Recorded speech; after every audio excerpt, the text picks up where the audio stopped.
Right.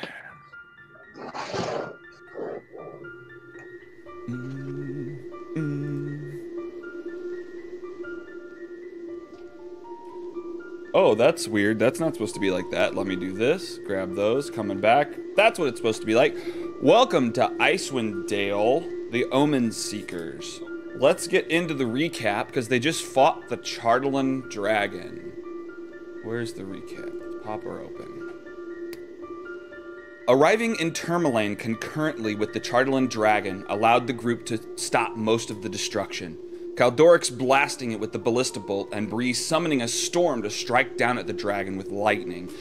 Luckily, the Nautiloid was doing some serious precision steering and avoided every single beam of energy the dragon sent burning from its gullet. Their stand was successful, but the dragon pushed past them, dead set on fulfilling its master's plans. As the heroes chased the dragon threat from Tourmaline to Lonelywood, they continued to firebolt at it, breaking down its defenses.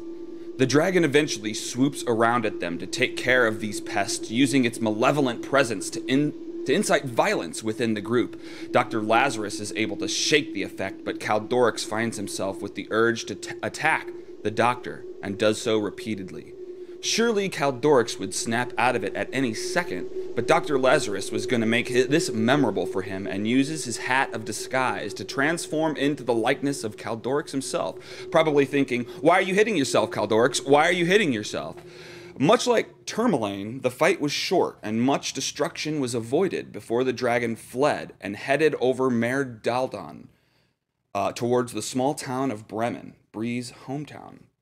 The fight continued as they flew neck to neck over the lake, blasting energy beams and ballista bolts left and right. Finally, as a last-ditch effort, the dragon turned towards the craft and clawed into the Nautiloid ship, holding it in place as it burns a huge hole through the side of the mollusk shell.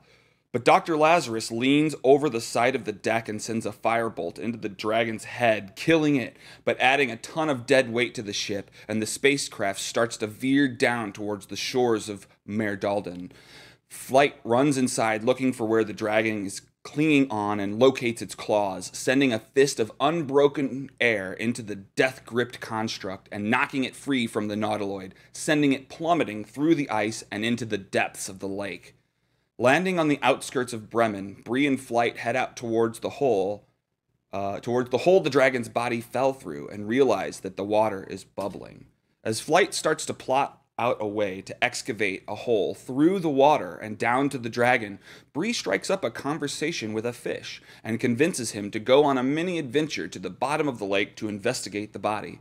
But after a few minutes, the fish's body floats to the surface, having been cooked alive. In the distance, a Nessie is spotted, but what you thought you saw is soon not there, and you move on. Where's the line?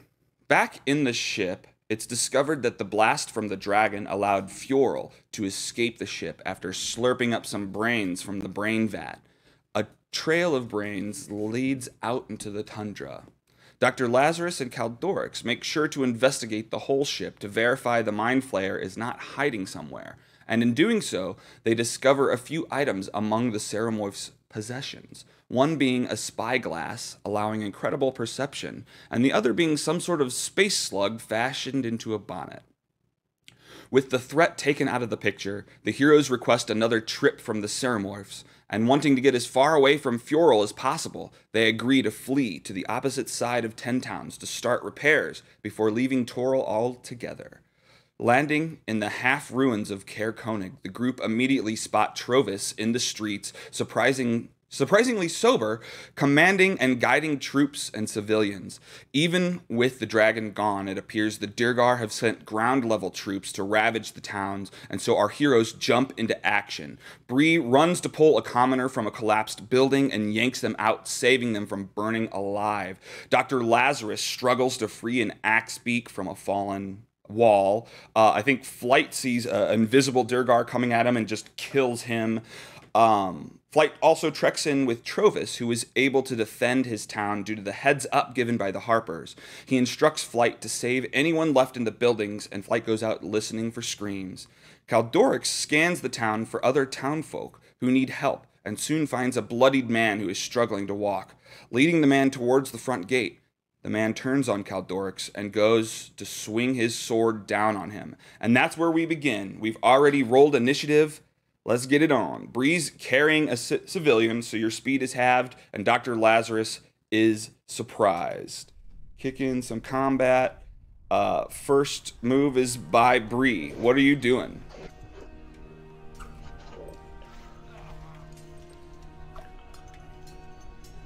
Are you muted? You might be muted. Yeah, you muted. Sorry, I forgot I was running around trying to grab nail polish and I muted myself. No worries. This is a great time to paint my nails. Forgot we were fighting. I asked the civilian. Ooh, I'm echoing from someone's mic. Oh, I think it's okay now. Can you walk on your own?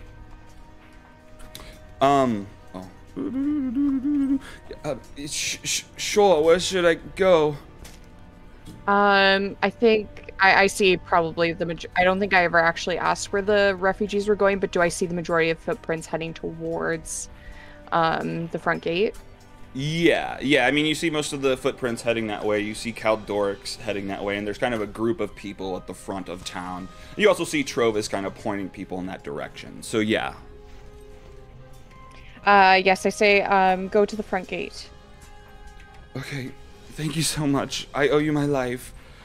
And she kind of starts running off, but they're going to have to pass by the other guy, and I guess kind of just...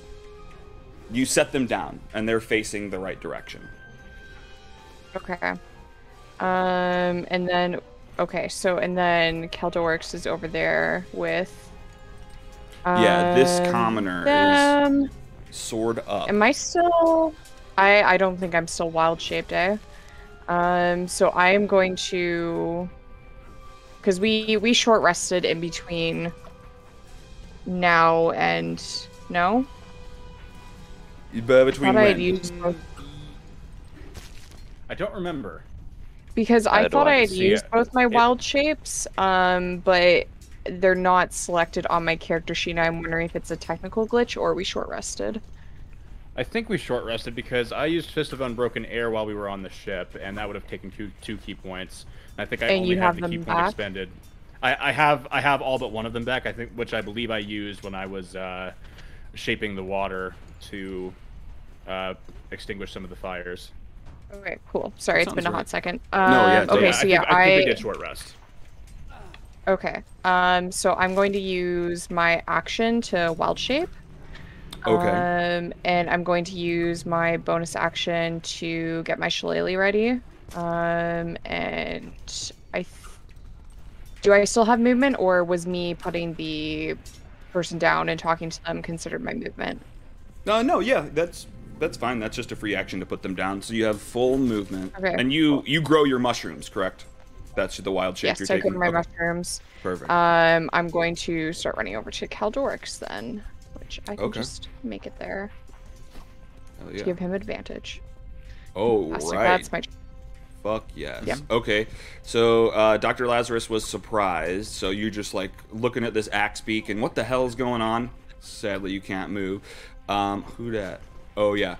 So the person attacking Kaldorix swings their attack. Let me see what they got here.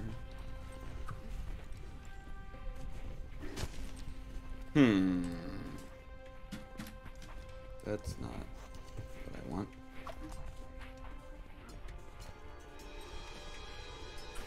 Just rename this right quick.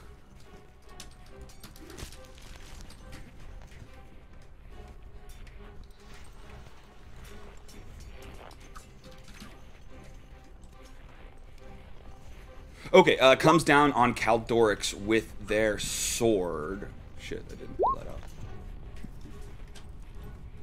Where are we at? Oh, 23 to hit. You take 7 slashing damage from this dude's sword. And Kaldorix, it is your turn. You feel this guy hit you in the back after you're just helping him. Alright, yeah, add more heads to the belt, hopefully. I'm gonna swing my axe at him. So you actually turn around, and when you turn around to see him... Oh, god damn it. I wasn't even thinking about this. That's weird. Give me a perception check. Oh, god.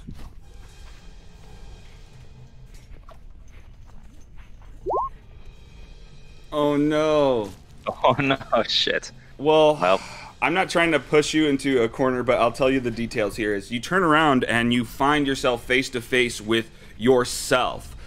This just happened to you a minute ago where Dr. Lazarus was doing this to you. So, like, that perception check was almost like, is this Dr. Lazarus fucking with me again? Although, you do see Dr. Lazarus standing back here. So, like, what the fuck is going on? But yes, you attack him, I guess.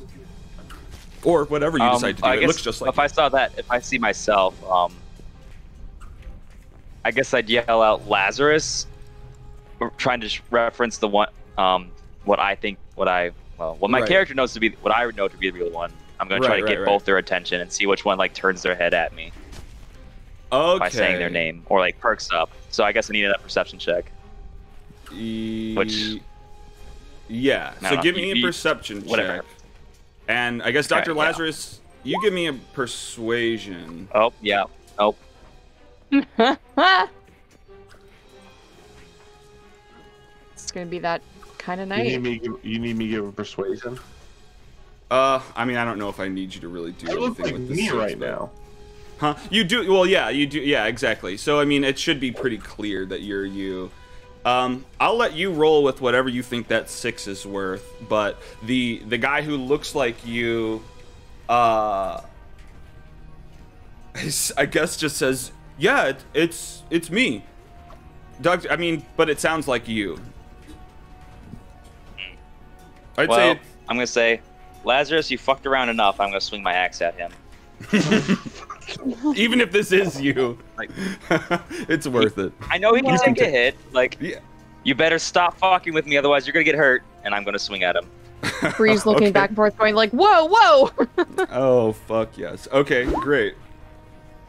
That just hits. That slices you across the chest. Your armor, I guess, opens up. That's weird. Taking 10 damage there. Okay, that's great. He just looks up at you and smiles. Okay. What else do you do? Do I have enough time to, like, say one more thing before I attack? Sure. Like, it's your last chance, Lazarus. Are you Lazarus? Tell me now. I'm gonna kill you, dude. You hit me. I guess the guy is just like, calm down, dude. You're not talking regularly. You're crazy, man. We got to get you to safety. Give me a perception. That I'm not going to. Oh, okay, another check. Yeah. Right. Oh, jeez. Did mine go through? Okay. Yay! Yeah. Finally. That's pretty good. Well, something's obviously going on. I think it's clear to you that this isn't Dr. Lazarus. Dr. Lazarus, have you said anything to him fucking with this person? Have you seeing this? On my turn, I was going to yell out, "Why the fuck do you keep saying my name?" Okay, great. I'd say with your 17, you're aware that this probably is not Dr. Lazarus, but yeah. Okay. If that's the case, then I will swing again. And you're pretty clear it's not you. You're probably sure. Oh. They hold up their sword and block it. Today. Ping! Your battle axe stops before their face. And is that turn? Yeah, I'm not going to do anything else because I'm still confused. Yeah, that makes sense. Flight, what are you doing? Yeah, so I could probably tell which this dude's not actually Kaldorix, right? Yeah, you probably actually saw him change. And, I mean, definitely you with your passive perception, but Bree running up right behind him probably also saw that as well. like morph from commoner to Caldorix. So Bree saw the transformation happen. I don't have to roll perception on my turn. You know what? Because like I was holding someone and then I ran up hearing a commotion. I don't. Well, yeah, you're right. I probably don't want to negate this his guy 20 Caldorix, passive right? perception. Yeah, so you will have you roll a perception on your turn. So anyway, sorry, Okay, Flight. What's going on? Well, I was just saying because this guy surprised Caldorix, but nobody else, right? Right. Well, yeah, because Caldorix was the one dealing with that person. Yeah. Mm-hmm. And then he looked back and he changed it to somebody that looked like him. So, Mm-hmm. Yep. In that case, yeah, I'll just go over and I'll just start punching him. Go up there and here we go with an unarmed strike. Boom. 13. 13 just misses. It scrapes along the side of their armor. Okay, second attack. Here we go. 19. 19 hits. There we go. For 8 bludgeoning damage. 8 bludgeoning damage. All right. Fuck yes. You hit this thing. Is that your turn? Then a bonus action. I won't waste Flurry of Blows because I need to save my key to put out the fires. So just one more unarmed strike as bonus action. Here we go. 13. Damn it. 13 misses again. Just short. You guys are grouped around this weird morphing thing. That's turn then? Yeah, that's turn. All right. Bree, I guess give me that perception. Okay. Ooh, okay. Then, yes, you've earned that for sure. You, then last second, you, like, were talking to that commoner, set them down, and ran up. But, I mean, I guess you see that it's Caldorix, and then you see Caldorix ahead, and you remember that Caldorix was leading, so this back one is definitely not him. Okay. I say as I raise my staff, I'm gonna give you a goose egg so that I can tell you two apart.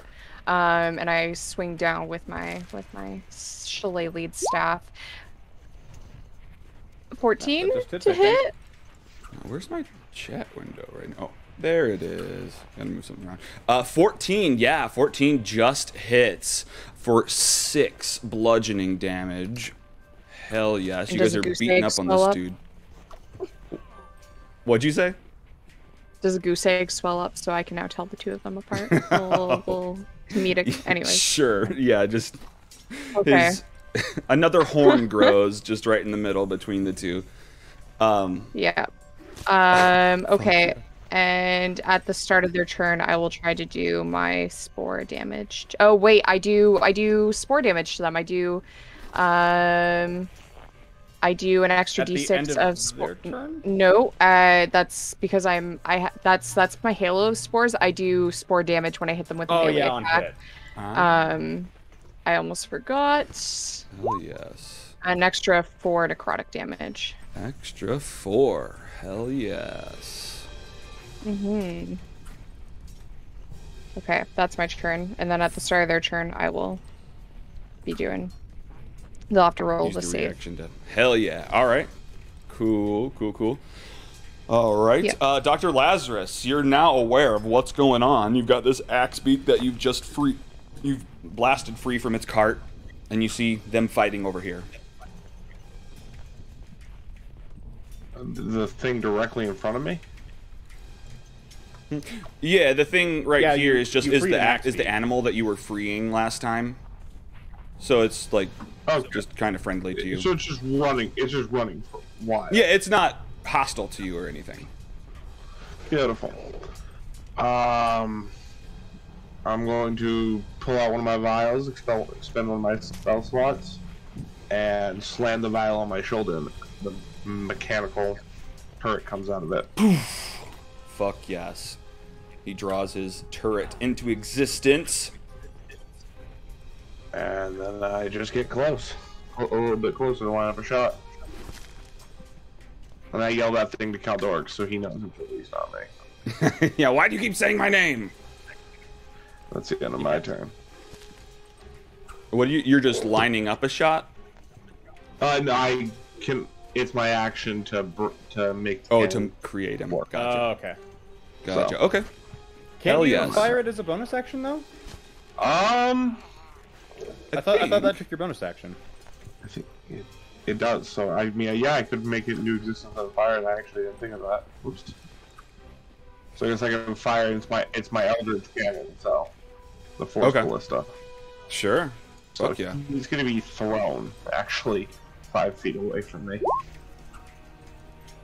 Okay, well that fucking hits for sure. 5 or is it 10 feet away from me? Well, I'm sorry. I feel like it's 10. wasn't planning to shoot him, so I didn't read it. It's all good. It's been a minute. So it hits. What kind of damage? 2d8 plus 4. So it pushes it 5 feet away from me, and then 2d8 plus 4.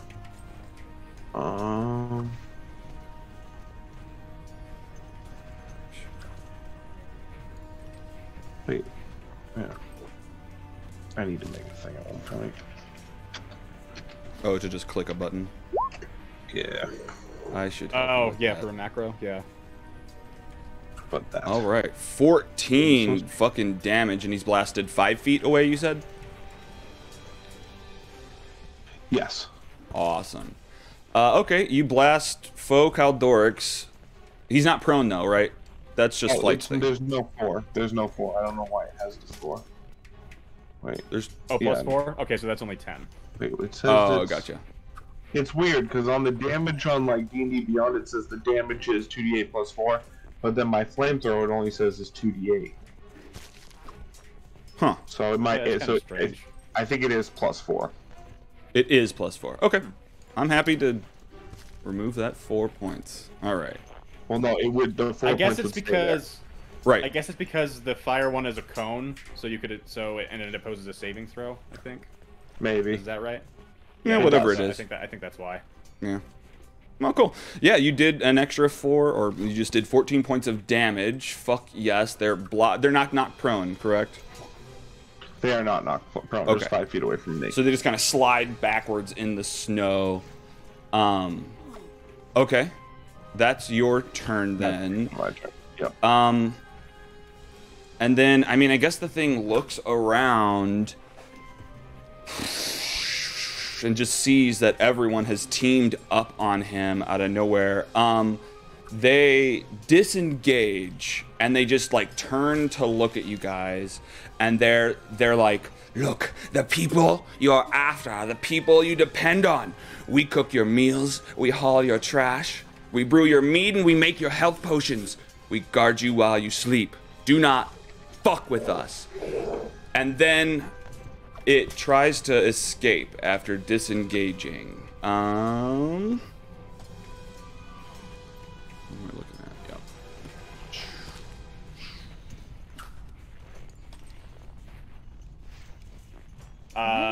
Wow, that's a lot of movement speed. Oh, well, you know what? Hang on. I wasn't doing it right.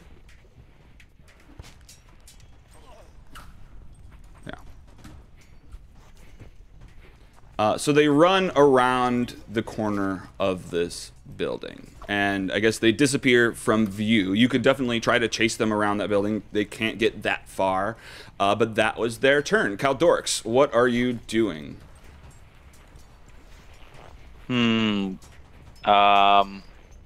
Fuck. I didn't see where he went. Over I'm going to the left. Towards Trovis. You see my pinging? Yeah, he went this way, and then we saw him go around this corner. Yeah. Oh, fuck. Does he still look like me? Yeah. Alright, well, I'll be looking for myself then. Okay, great. Soul searching journey. Alright, then I'll Wait, run. before you go, do something to distinguish yourself. Distinguish myself. Yes, you're about to run off, and we're not going to be able to tell which one's which if you round the corner. Yo, Alex, did the other Kaldorix have my belt of skulls? Seeming...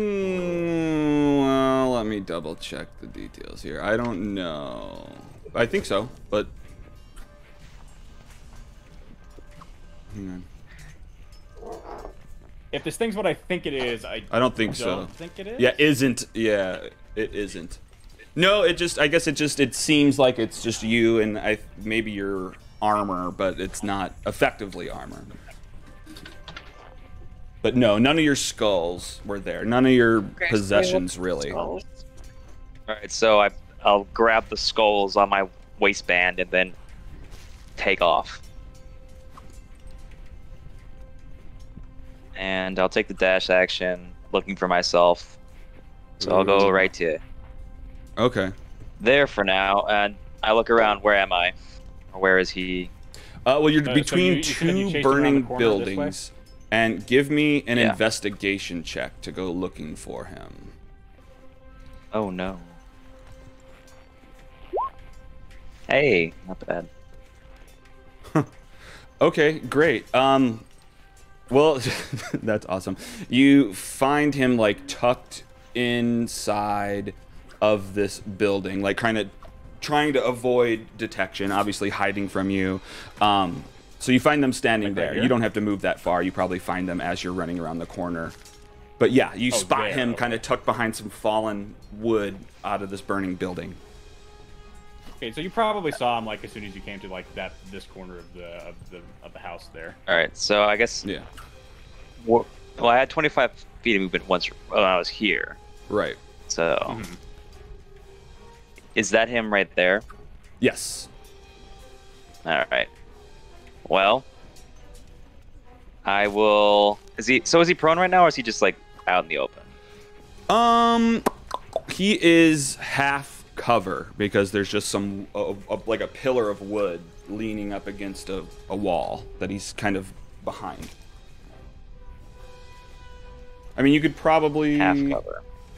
Yeah, he's got half cover, so +2. So it's a what of wood, like loose pieces of wood and whatnot. Yeah, I mean, you might be able to blast through it. It's like just kind of falling apart. That's my building. goal here. Oh, nice. All right. What spells do I have again? Nothing great. Not yet right now. All right, so I'm going to Eldritch Blast him. Okay, and hopefully awesome. That force damage, helps. Okay. Well, he's benefiting from cover, so I'm also trying to You're trying to blast if I the see him post as well. Yeah. Okay. You know what? Cool. Well, you blast the post and you knock it out of the way. I'll say that the thing that's the wall that's leaning on it starts to fall over on the guy, and I'll give him a dexterity saving throw to jump out. Okay, cool. Well, I guess the person jumps out of the place but lands prone on the ground here. All right. Well, I'll just remember. At 5th level, also I get 2 beams of Eldritch Blast, so I get to make a second spell attack for my Eldritch Blast. God. Okay, great. So, time to try this again. Ah, God damn it! Again, you're just blasting the ground. Well, they're prone, in front right? of them. So you have advantage, yeah. Well, fuck yeah. I miss no matter what now. Why? Just because of luck? Disadvantage? I don't know. Yeah. No, you have advantage. Right? Oh no, you have disadvantage because he's far away. You're not right over him. Yeah, that's true. Oh, bummer. Okay, yeah. So no hit, unfortunately. And you stay there. Yeah, that's. Wait a minute. I think you have 5 extra. Actually, feet. yeah, that's all I can do. Okay. I do. So, oh wait, yeah, I can. Yeah, you have 5 remaining feet. I just do this and use my action surge, excuse me, and gain another action. Okay. Well, and if you're meleeing, then it's an advantage. Oh yeah. So now it's time to try to hit him with my axe. Okay. Yeah. Great, fuck but, yes. It still hits. Yeah. You come down on his head. And I'm also going to use one of my, what the hell are they called? Martial maneuvers. Yeah, maneuvers. Actually, never mind. He's already prone. I don't need to do anything. So I'm just going to swing again. So that's that 10 damage, and then time for second swing. Yeah. Oh my lord. Yeah, Caldorix is freaking just killing this guy bad. All right, what do we got? 9 damage. Fuck yes. No, that was bad. Imagine getting your own head for your belt. You're right. That's awesome. I like that. People are gonna think you killed your twin. Oh. Well, that's right. Maybe I could just like have it preserved so that all the skin's gone and just shrink the skull anyway. I might do it differently. We'll see. That one will be its chalice. All right. So that's Caldorix's turn. This thing is bloodied and just hanging on for dear life, but just kind of laughing about it. Flight, what are you doing? Okay, he's prone there. Mm-hmm. Okay, 1 second. Actually, I'm going to tell you that you, in addition to this, you hear the faint dwarvish yelling in the distance and kind of stomping and like stampeding noises from the north and from the southwest. From the north and the southwest, I hear dwarvish yelling. Yeah, and like kind of bigger animals kind of stampeding or running along the ground. Doosh, doosh, doosh, doosh. Okie dokie. Actually, I'll just. Well, I'll worry about that in a minute. All right. Need to take care of this guy who just tried to kill Caldorix. So let's see, measurement. Yep, I can get there. 45 as a monk. So a shimmy over there, and he's still prone. So I'll start. I'll just start beating on him with unarmed strikes. Here we go. Boom. 24. 24 hits. For 9 bludgeoning damage. Fuck yes. Well, and that does it. You come down. Describe his death, and I think you do know what he's not. it I'm is. actually going to subdue. Oh, okay. Yeah, I want to interrogate him. Okie dokie. So I'm going to like just like run up next to Caldorix, and I'm just gonna friggin' like karate chop his neck. Okay. Great. So you knock this guy unconscious under Caldorix's feet. And it's just Caldorix. You now have 2 Caldorixes. It's still Caldorix there? It doesn't like change forms if it falls unconscious? Yeah, even that. I'm reading if it dies. Okay. Interesting. Okie dokie. If it dies. Well, I'm not gonna kill it because I'm not about that yet. But I am very curious about what it said before. Why is it after me? That's a good question. So what are you doing to figure out what the hell's going on? Other things are attacking. Well, he's unconscious, so right. I'm gonna leave him there for the time being, and then I'm gonna say to everybody, I'm hearing dwarvish calls from the north and south. North and southwest, right? Yes. Okay. Yeah, so from the dwarvish calls from the north and southwest. Oh, right. Is that your turn? Yeah, that's my turn. Alrighty. Okie doke. So, running in from the north on the map is a small Durgar riding on top of this giant lizard. They're just and they're approaching the group of villagers here, and they actually just jump up and just start attacking immediately.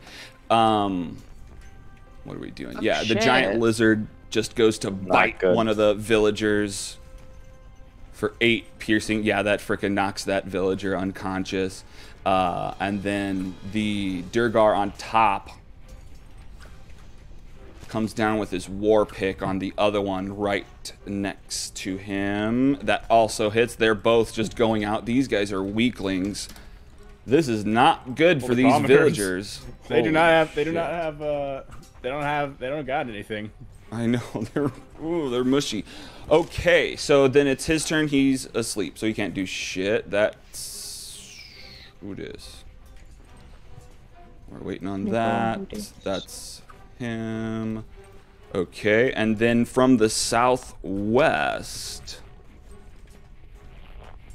appears another lizard Durgar combo who attacks the nearest villager who's just standing there. And, well, I'll do the roll. It's not automatic. Although it practically should be. Yep, they're done. If it gets lower than a 10, yeah. Exactly, I know. It's not hard to hit these guys. Okay, Bree, you see this... Do you see this happening? You want to roll a perception? Well, I have direct line of sight on... I have line of sight on this one, okay, and I actually have line of sight on this one as well. Okay, then yeah, you can see both of them. That one to the north is actually behind some burning buildings for Kaldorix and I. Yeah. Yeah. Well, you hear Bree yell "shit," and she is going to.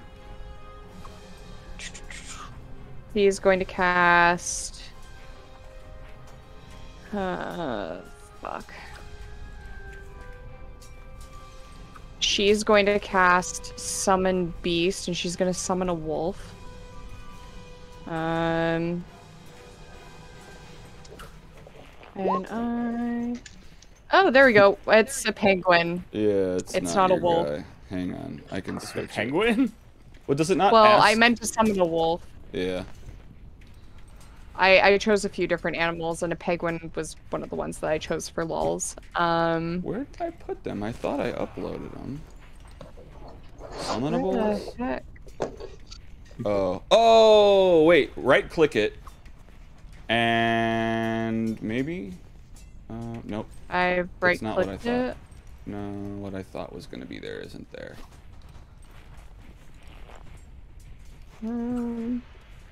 Well, here, hang on. We can just pretend. Oh, there's that one works. I don't know why that did that. So there's that, and then set beast. He is land spell level what? Normal spell level. So spell level 2. 2. I'm at a 3rd level. All right. And I'm going to summon him actually not right beside me. I'm going to summon him right here to protect the villagers over there. And then I'm going to start running. Okay. He moves on your turn, or does he give a separate initiative? I think I can summon him there as part of my spell casting. Right. And then yes, I believe he goes right after me in initiative. If I remember correctly from last time. I think you're absolutely right. Okay, well that's what it is. Cool. So sorry, you were running somewhere? And then I'm going to run up here. Yeah. Okay. Like right up into the face of the blizzard. And then I don't think I have...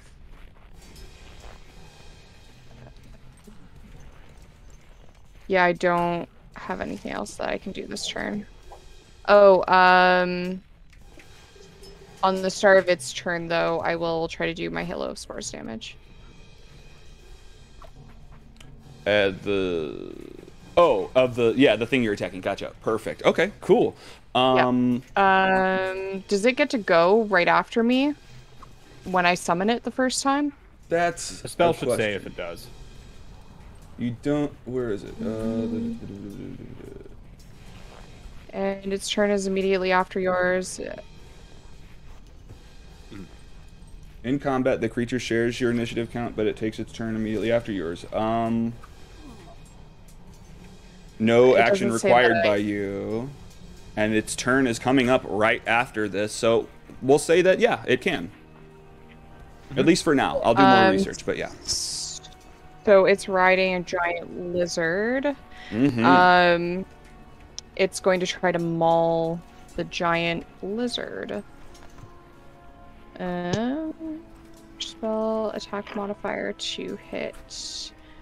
Okay, so and my spell attack modifier is wisdom, so +3.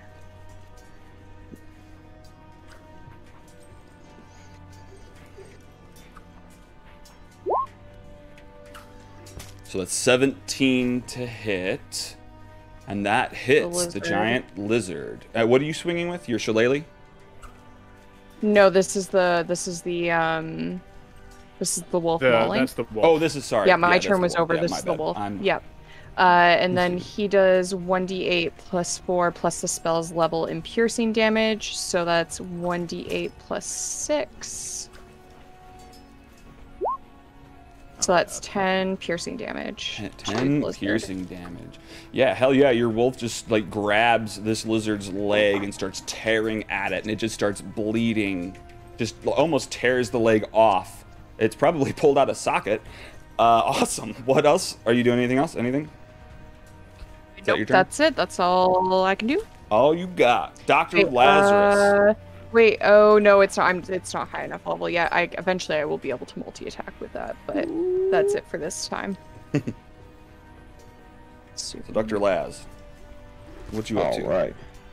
So, first things first, I'm gonna give him a new look. I'm gonna try to squirt. I'm aiming for the driver. Okay. I'm gonna try to fire bolt him up. Okay. Oh, fuck yes. Nice. Okay, yeah, you just blast him off the back of this thing. Oh my lord. Yeah, that... I was going to let you kill him immediately, but you did it. There's more. There's more. Dr. Lazarus. Oh wait, there's more. Do I do the arcane firearm twice? Or just once? As a critical. I'm not sure. Well, what's the question? Can you use it twice? Because how does it do damage? I'm just rolling the dice. You roll your damage dice twice. Because of the... Sorry, I misunderstood. It's technically the dice that's doubled. Combat section. Still, he's burnt to a crisp. Okay, yeah, well, he's burned to a crisp. Yeah, it's only usually the damage dice that gets doubled. I think it varies per game. Yeah. But he's burnt to a fucking crisp. His beard is singed black, and he just topples off the back of this lizard, letting go of the reins on top. I found the rule. If the attack involves other damage dice, such as from the rogue sneak attack feature, you roll those dice twice as well. Yeah. Well, I mean, it didn't even technically matter because he's already dead. But that is good to know. Yeah. Okay. So, Dr. Lazarus, is there more? He's dead. He is dead in one attack. Yeah, you knock him off the lizard, destroying him. Good. I'm gonna holler out. Do you think you can get that beast under control? Indubitably. Another sled partner? Yes. Word. And then I'm going to aim at this other Durgar over here with the Eldritch Cannon. Okay. Did I hit him? Yeah, fuck yes. And that's what knocks him off, too? 5 feet back, so it's gonna knock him off. Oh, God. Okay. He takes 14 points of force damage. So... And he's also shot. I'm gonna give him... Man, Lazarus is a beast. You are. Holy crap, you're just sniping these drivers. Blow, blow! Okay. Yeah, Let me... No, he, not he, that. he like got on. He got on that when I called out that they were coming. Just immediately. Okay, so I gave him a strength save. He gets knocked off, but he's still holding on to the reins of the lizard, so he's like getting dragged behind it at the moment. Well, that's freaking awesome. Is that your turn, Dr. Lazarus? Yes, it is. Awesome. Okie dokie. Caldorix, back to you. What are you doing? Well, I can't reach anything, but I'm going to see those Drugar to the south. See Dr. Lazarus take a shot at him, and then just be on my merry way and only get there. But, you know, I try. Yeah, keep trying. And from there, well, what can I do? I'll just blast. Just blast him. So yeah, it looks like the lizard is gonna continue forward and drag him along the ground. And yeah, you see him dragging behind. What are you blasting? The guy or the lizard? I'm gonna blast the guy. Okay. Ah, damn it. Oh. Oof. Unfortunately, it comes up a little bit behind him as he's getting dragged forward. Try it again. It's a little bit better, buddy. Again, his armor blocks it. It ricochets off and singes into the snow below.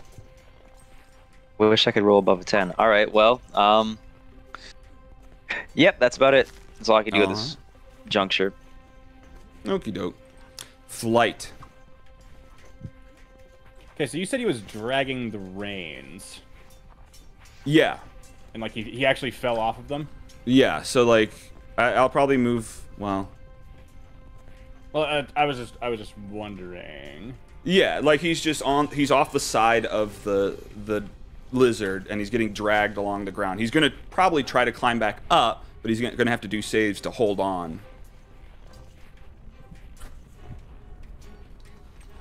Okay. This is question. If I were to try and jump on them, could I try and cut the reins? Sure. Okay. I'm going to attempt to do that. Okay. Let's see, 1, 2, 3, 4, 5, 6. Yeah, I can get there. I'm gonna jump on top of the lizard. Do I need to do any check for that, or can I? I guess give me an acrobatics to jump onto him. Acrobatics. 14. Okay. Yeah, I mean, with your claws and everything, you just dive and you claw onto the, like, where he was sitting, I guess. All right, and then I'm gonna try and claw at the range. So I need to roll an attack for that, or can I just do that too? Yeah, do an attack. I was having Dr. Lazarus do that to free the other guy. Okay, for claw attack. 18. Okay.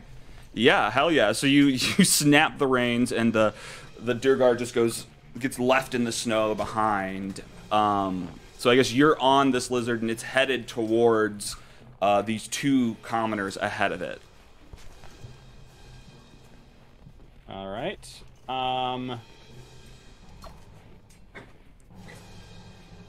Could I say like I just kind of broke part of the reins, and can I try and take control of it? Oh, sure. Yeah, I mean, you could say you just tried to cut him off, and you grab whatever's left. Yeah, so that you can kind of control it. Mm-hmm. Sure. I guess give me an animal handling then, and that'll be an action. Handling. So you've done a number of things. Well, I took the attack, but I only used one of my attacks, so. Okay. I don't know. Well, it won't be. I'm just trying to keep track of how many things we're doing in the one turn. You've dove and all that. So yeah, just give me the animal handling. So we'll see. I climbed up and attacked the reins is the first thing I did. Right. And I don't if that's all I can do in this turn right now, then maybe. But I would like to try and take control of it. So if you want me to wait until next turn to do that, I can. I guess I can do that. I'm fine with if this is the last thing you do, then you can try to. This would be the last thing I do if I gain control. So yeah, give me the animal handling then. Animal handling. Here we go. 18. Okay, that's fucking pretty good. Great. So probably you pull back on the reins and stop it right before it gets to these town folk. Fuck yes. Okay. Who dis? Is he dead? Yeah, that's dead boy. Okay, he's unconscious. What is that? And then that one is the one I'm on. Oh, okay.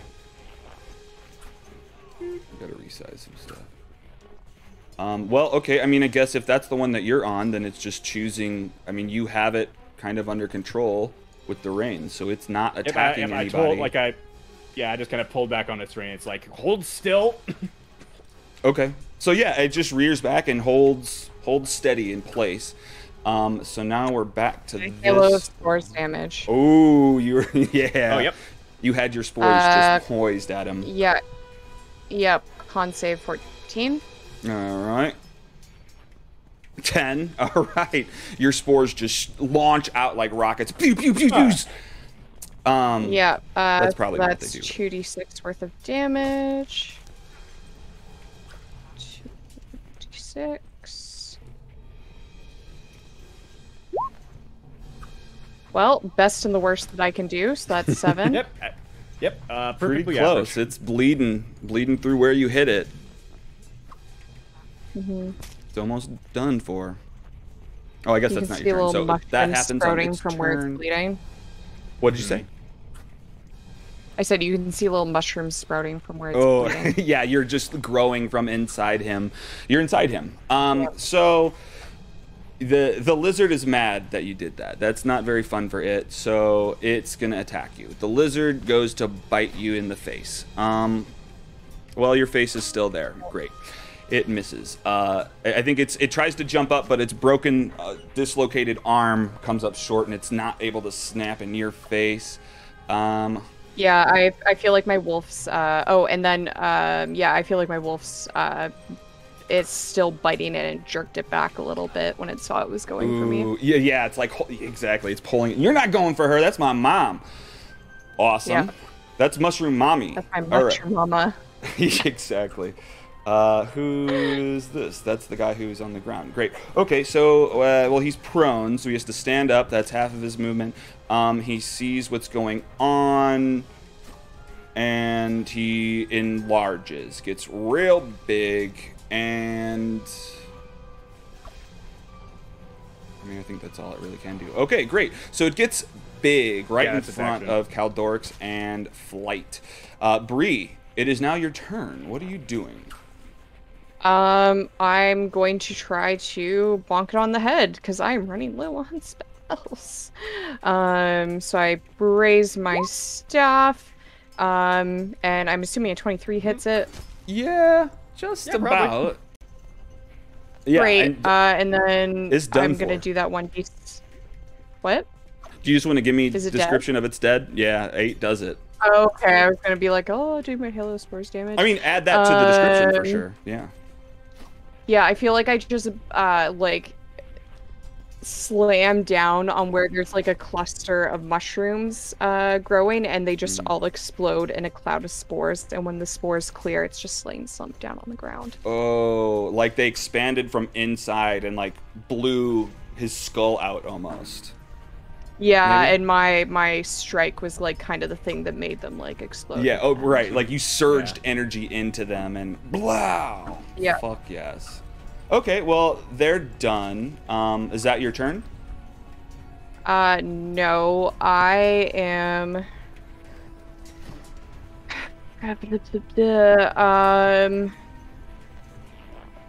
I am going to use my bonus action to cast Healing Word on the villager closest.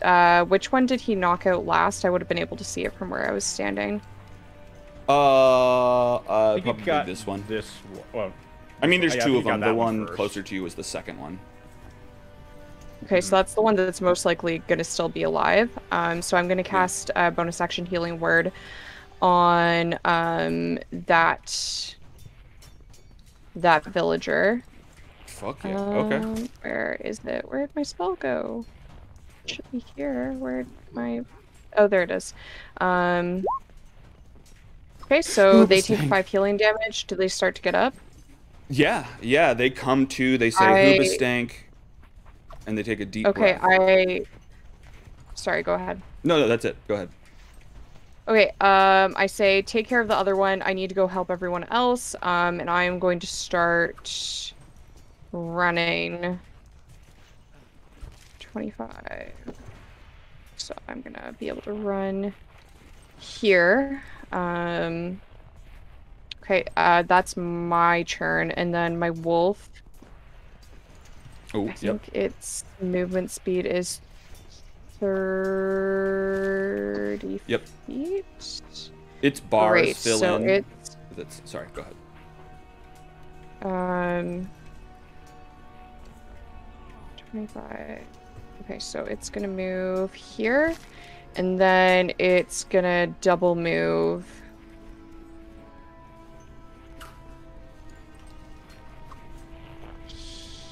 here. To try and get ready to help out with this guy. Okie dokie, awesome. So yeah, you and your wolf run down to try to see what's going on down here. You round the corner between these building burnings. Building burnings? Oh my god. Okay, you see the unconscious person that was attacking Caldorix, and you guys start running in towards Caldorix and the giant lizards. Dr. Lazarus, what are you doing? Fire. That makes sense. What? Sorry. The Durgar. Oh, the Durgar. The big Durgar. Hell yeah. What is your... Yeah, okay, that's right at the limit. Perfect. Okay, Firebolt. Oh, no. Yeah. Firebolt's 120. Oh, it is, isn't it? Awesome. Okay, yeah, that hits. 17 hits. What's that damage on the big old Durgar? Let me... Kaboom. And then there's also that extra D8.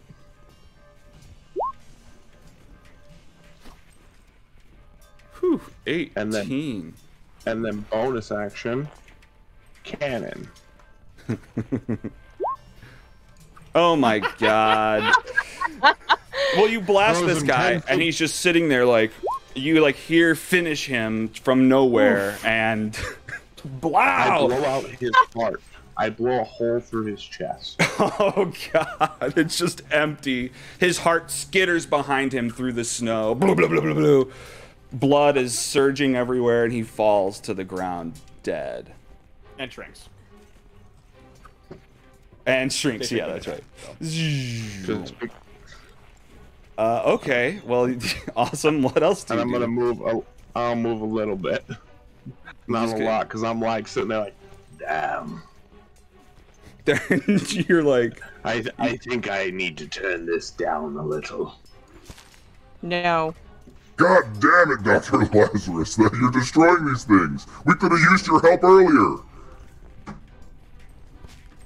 But I appreciate you being here. Thank you so much. Great. I don't know why he's not fighting, but he's just thrilled to see adventurers. He was trying to direct the people, like, away. Yeah, he's getting the people. Yeah, and these people probably have been directed since. Okay, so Dr. Lazarus is hanging out. Caldorix, what are you doing? You see Flight riding one of the giant lizards. He seems to be having a good time. I assume, do I not see any more Drugar or lizards crawling around?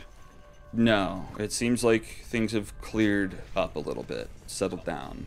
I guess I will ask. Flight, do you want any help? I'll make well, how's the lizard behaving while I'm holding its reins? It seems calm. I could delay my turn to see what happens. If you are able to keep it under control, then I could just not do anything. And then if you need help, I can rush in. Yeah, just see if Flight hears any more incoming as well. That's probably a good idea. Yeah, do I hear anything else? Do I hear any more dwarven calls?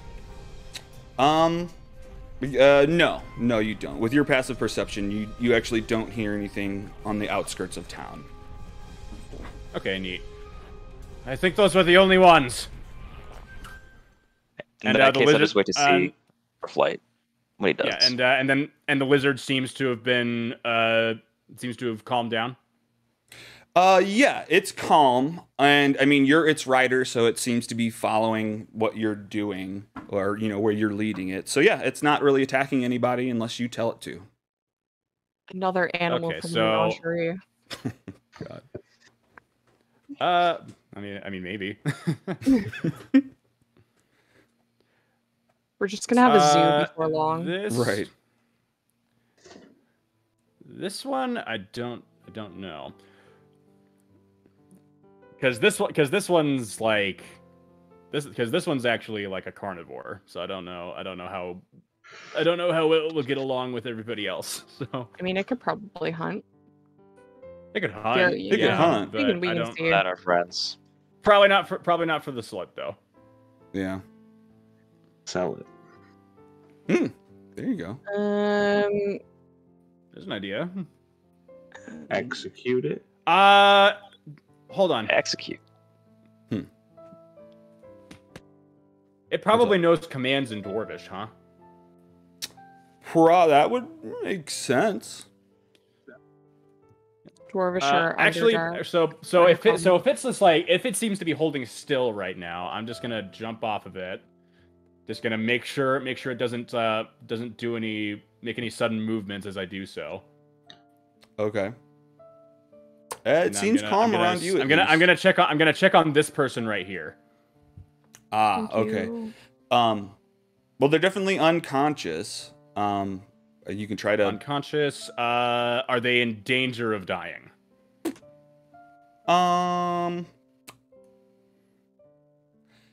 It seems as if, I mean, the threat is gone, so someone else will attend to them if you don't. So it's not going to be life or death whether you deal with them or not. Okay, so they're not going to die. They're just unconscious at this point. Yeah. Okay, good. If I can easily tell that, then I will resume. I will resume trying to listen for screams coming from any of the buildings, and I'm going to prioritize. Have we tied this person up? No. So yeah, what do you? I was gonna let Caldorix take care of that, but yeah, you might want to be with him when he does that, because we might want answers from that guy.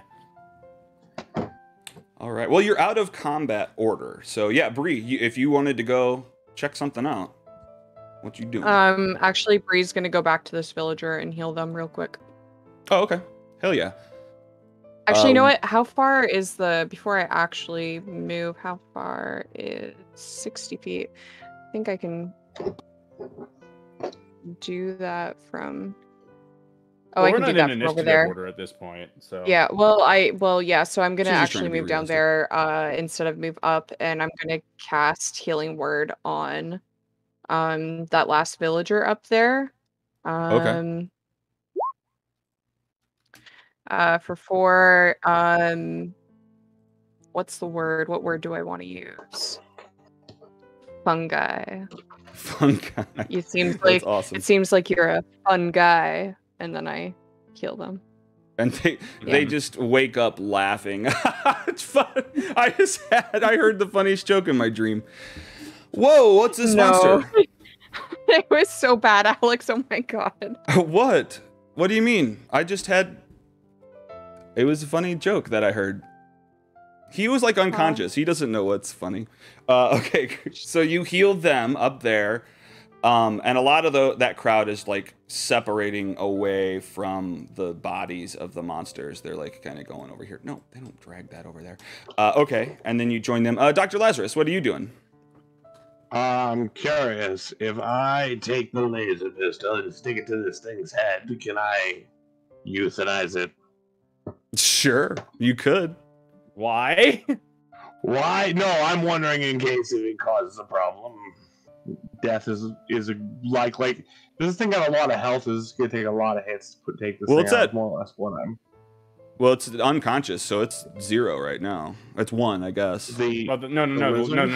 The lizard is what you're asking about. Yes. Well, it's close to death anywhere. I think it's clear that any amount of damage from the laser pistol will put it out of its misery.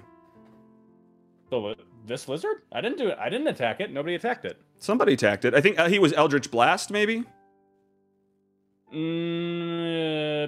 Was he? I don't think I hit him. I thought Caldorix was doing that to the Dwergar. Yes. Either that or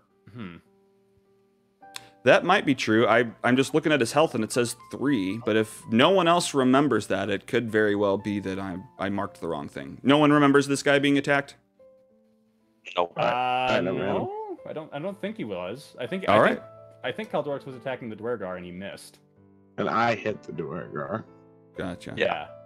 I must have clicked the wrong thing. Well then, cool. Yeah. It's full health then. Caldorix cast Eldritch Blast at the Dwergar, and he got an 11 and a 14, neither of which would have hit. Whoops. Right, okay. So I'm not going to euthanize this thing. It doesn't look like it's going to hurt anybody, does it? Not right now. I think I calmed it down. Yeah, I mean, it seems settled down at the moment. Yeah. I got the gun in hand. Okay. With the gun in hand, like ready to. And Caldorix, what are you up to? I'll walk over to my duplicate, my doppelganger, and tie him up. Okay, you tie up your doppelganger, your duplicate, and he's just laying there unconscious. You guys standing over him. Ooh. I look at Bree. Mm-hmm. Should I cut off its feet? What? So it Why? can't run. You know, it can't run. It's more effective than any knots. That would might make it kill bleed it. out. You have a healing, don't you? In my medical experience, that will kill it. There are some things, grievous wounds just won't. We can tourniquet the legs, cut off the bleeding. No, that's death. No, Bree's right. That's literally death. You have two medical people here telling you that is death. He wants a lucky doppelganger. By bleeding out than by shock. Bad. How many people have you dismembered that have lived? If you really want these feet on this game, being that you're taking a vacation, if you want to persuade them to let you chop these feet off, roll a persuasion.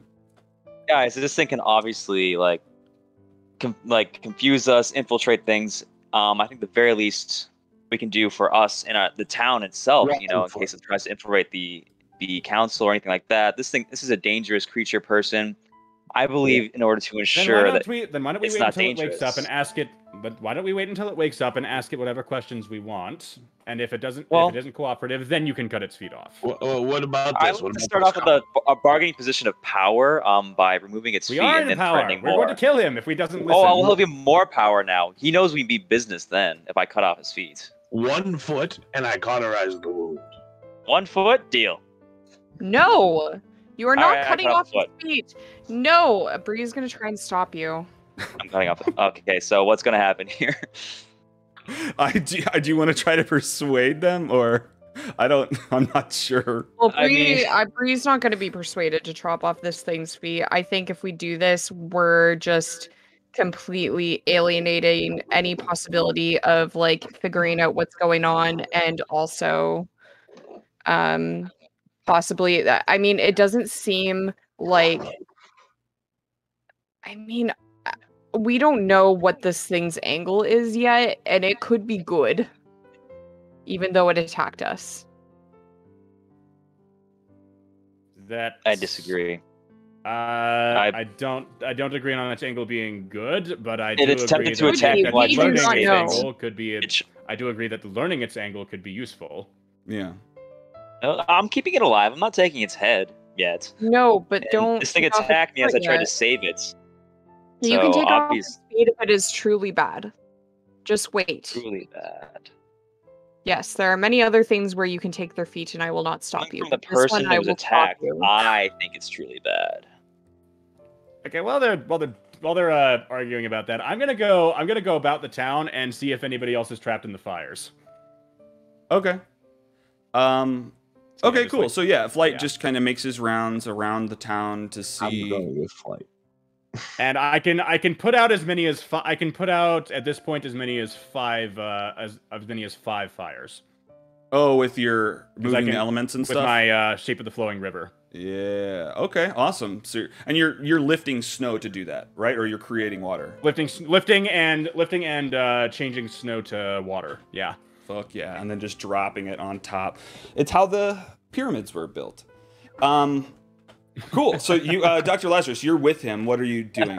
Lighting more fires behind him? No. I'm just walking behind him. I'm not going to be part of that situation that's going on over there. Like, this is, I don't want to make a call on the feet. I don't care either way. So I'm just like, oh, Flight's going this way. I'll go with him. Okay.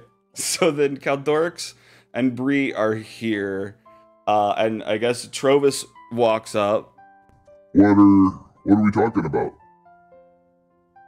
Maybe I can... I would like to... You like what?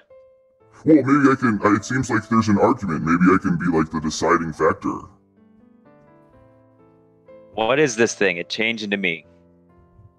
Oh wow, that guy that looks just like you. Huh? Well, it's without the cool collection.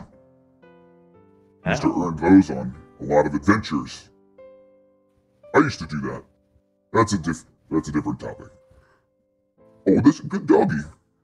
Sorry, I am just so out of it. I have not had a drink in like a couple days.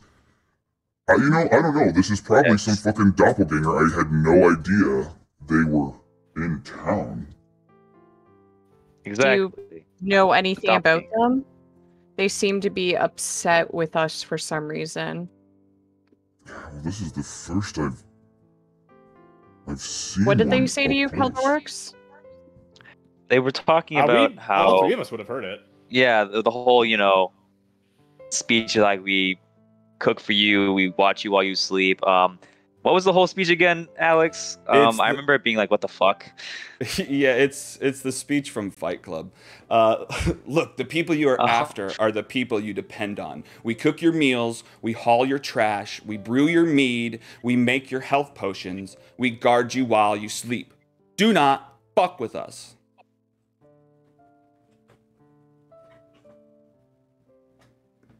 I look at Trovis. Are the people of this town against myself or the other group? Or what's going on here? No. Is there some sort of underground against our party and what we're doing? No, as far as I know, everyone loves you. You brought them soup. You brought them soup-a-haul. Like, you guys are heroes to everybody in town. I don't know why someone would attack you. Interesting. So let's wake them up and find out. I believe they wake up in an hour. We can't wake them up before then? Well, you can medicine check. No, I knocked him unconscious. He's not waking up until he's done a little bit of resting. Or magic. Trovis, where are your guards? Or magic, yeah. Yeah, I mean, because Bree could healing word or whatever and add health. But yeah, up to you guys if you can wait or you can heal him. Does someone ask? I want to ask Trovis where his guards are. Yeah, I'm asking a question. Most of the guards are up at the front gates. A number of them are kind of checking the outskirts of town. Can you spare one of them? Or two? For you, sure. Yes, of course. Alright. Bree, I won't cut off his foot, mainly because Dr. Lazarus left and I can't cauterize the wound. So, actually I could, considering I have my own... Okay, what? Fine, Bree. We'll do it your way. And you can always cut off your foot later. I actually will. Thank you. I appreciate that. But anyway, let's take him, non-binary, whatever you are, all the way to the. I want to drag it to the where the guards are, and I want them to set up like what with their weapons. I want them to, like weapons out, like assist in, like if this thing tries to escape or something, they can try to kill it. Oh, okay. Okay, cool. Yeah, add you just more to the intimidation factor. Drag him over, and everyone's. Here, hang on. Let me put some more. Wait, were we going to wake him up with a spell? No, I'm not wasting my healing on it. Them. Sorry, we should probably be using they them. Also away, yeah, they them. But away from the other, if I can, like away from the other citizens. I don't want them to be, in case there's more of these things or this underground thing that doesn't like us. Just the guards, maybe. I'll wake it up. Just somebody would be holding the leg. Intimidation. I thought you followed me because I was doing some firefighting. Oh yes, I'm with you. Yeah. We're walking around. So I'm guessing I find at least a few people who are stuck in the burning buildings. Sure. Yeah. Well. Yeah, if you want. If that's what you're specifically looking for, then you probably find someone on the outskirts of town. That's just what I would prioritize. After that, I would probably. How's the Northern Light? The Northern Light Tavern. How's that? I believe it's destroyed. It's destroyed, so there's no salvaging it? No, unfortunately. Well, no, you know what? Actually, I'm going to give you that. technically the book says that this whole town is fucked up, but the news from the Harpers to give them a heads up gave Trovis time to like set up the militia. And so, yeah, I think they probably did stop it a little bit. The Northern Light is still there. The tavern's gone, okay, but the Northern Light is still existence. Oh, so the lantern is still there, but the tavern is like completely... No, sorry, the Northern Light was the inn, and the tavern was the hook, line, and sinker, and that's destroyed. Oh, the hook, line, and sinker, right. Yeah. Okay, so that's still in one piece. Okay, so I would just prioritize anybody first any buildings that still have people in them, and then if no more are left, then I would just try and salvage just a couple of random houses that I could. Okay. I could. Well, you're probably just wandering for a couple minutes. I mean, it's somewhat calm, but just like with your perception, you hear a quiet scream from inside of like a toppled building. And so I guess both of you run up towards it. You're going to have to kind of finagle in and pull them out. Are you going in? Yeah, I'll go in. I'll use Shape of the Flowing Water to put all the fires out. Like whatever is there. And then, yeah, I'll start... then I'll just say, I hear you! Keep yelling for me! I'm going to use Minor Image to make a garden hose in my hand that just has a spray of water coming out. Okay. So, like, that's basically you taking the credit. That's awesome. That's like the one Lazarus, guy help me dig for them. Who touches the casket and isn't barely carrying any of the weight. Yeah, I'm spraying the hose. All right. Yeah. Awesome. Yeah, I just call out to I just call it to Lazarus. Lazarus, help me dig for them, and I'll just start digging through all of the rubble and splintered and cindered wood. Okay. Yeah, give me an athletics. Athletics, goody goody. I'm so good at that. 5. Oh, no. Well, Dr. Lazarus, you see him failing to like pull to get to this person who's like deep inside this building. You've got your fire hose. I tell him, I say, you help me. Okay, I'll assist Lazarus. Okay. At least I don't have a negative. Yeah. Oh, fuck yeah. There we go. So Dr. Lazarus like puts down the hose, dives in through the area that you put the fire out on, and just reaches the person. But he's like through the hole, and so you'll have to hold on, and Flight, you might have to pull Dr. Lazarus out. But you'll have advantage because Dr. Lazarus is trying to wriggle free as well. Mm-hmm. So both of you give me an athletics. Both of you? Both of us? Yeah. Okay. That'll just be the advantage. Oh god. 7. Double 7.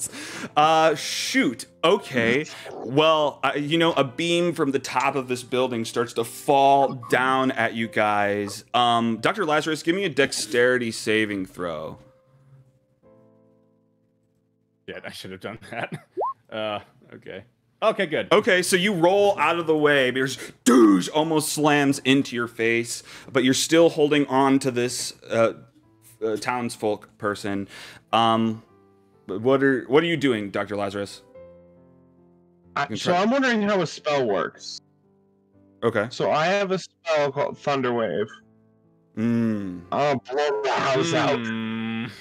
If I bring those two close to me, are they in the distance of it, or can I bring them close enough that it's like, hold on to me? Yeah, I mean, you cast it in a direction away from you, so as long as they're behind the direction you're aiming. Thunder Wave is a cube on me, right? Yeah, but it's not centered. Yeah. Yeah, it's centered on me. No, it's not centered. Yeah.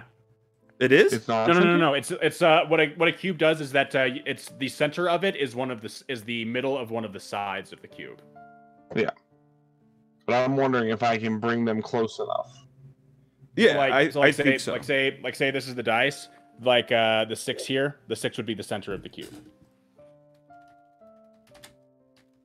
I mean, I think yes is the answer to your question. Yes.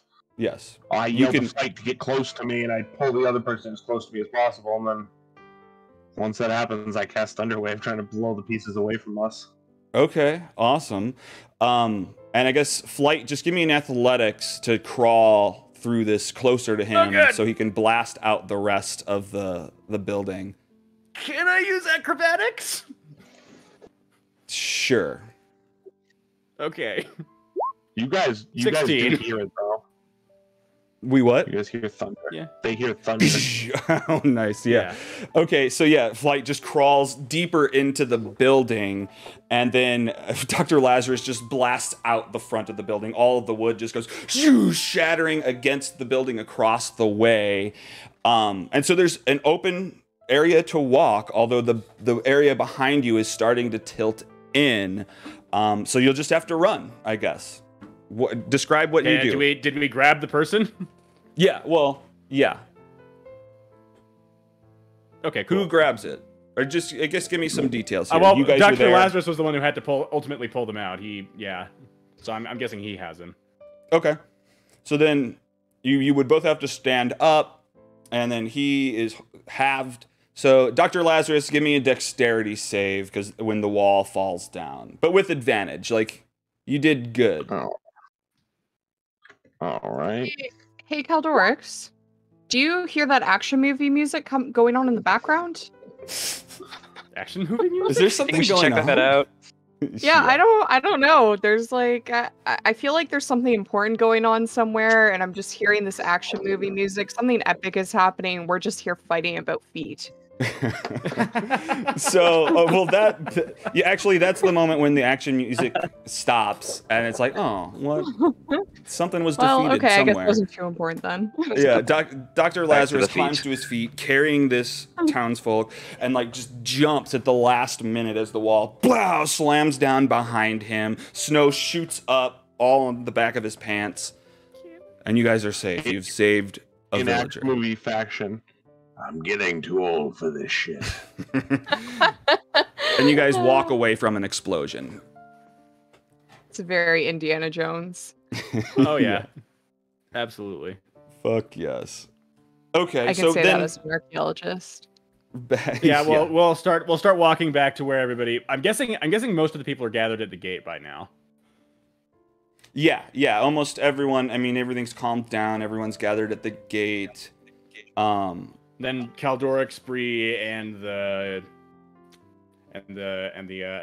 Caldorix double are probably not too far from them either, because they went to go get a couple of the guards. Well, Bree, let's check in with Bree. Caldorix said he took the body up there. I assume she went with, but what did you do, Bree?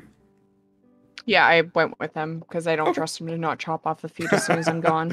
As soon as he's out of your sight, those feet are gone. So yeah, so you follow him up to the crowd. Great.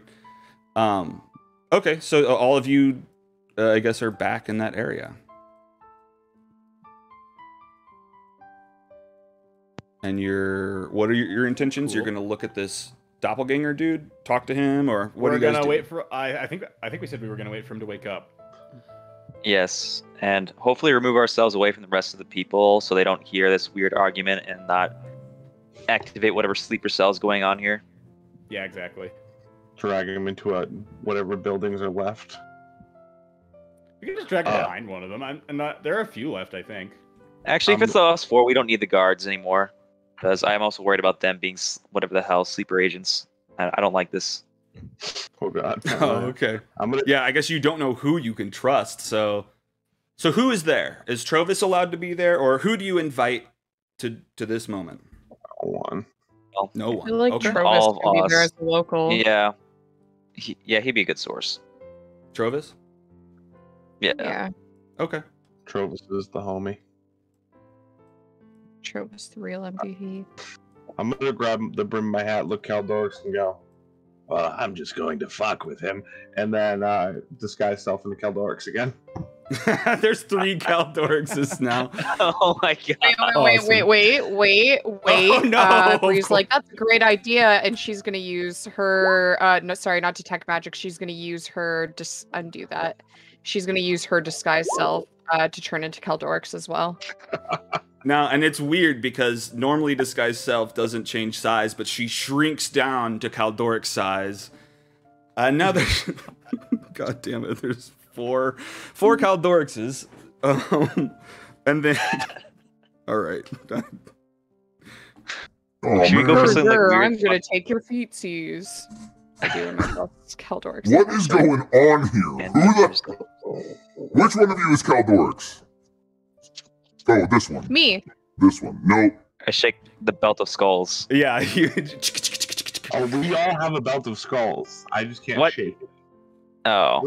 Oh, you're right. Disguised Self can do it, but the doppelganger can't. Yeah, I vigorously shake the belt of skulls. I believe Disguised Self does not let you change your voice, so... This is true.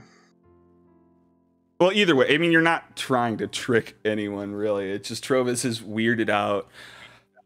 I need a drink. What the fuck?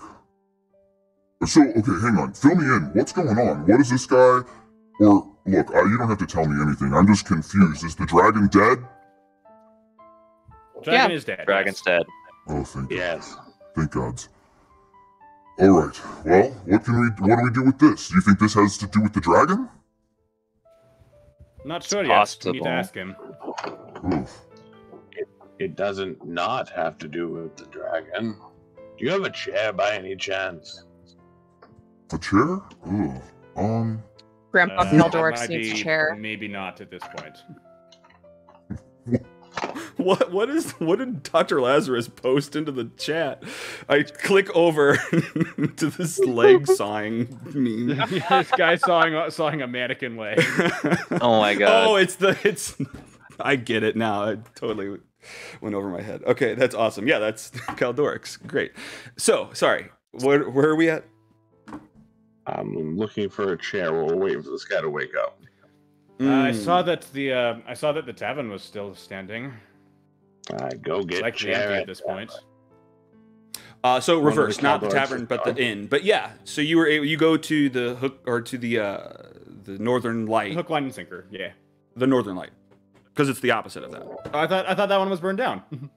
No, Northern Light is good. The hook, line, and sinker. Oh, the hook, line, and sinker burned down. Is what? Gotcha. Yeah. I got it mixed up.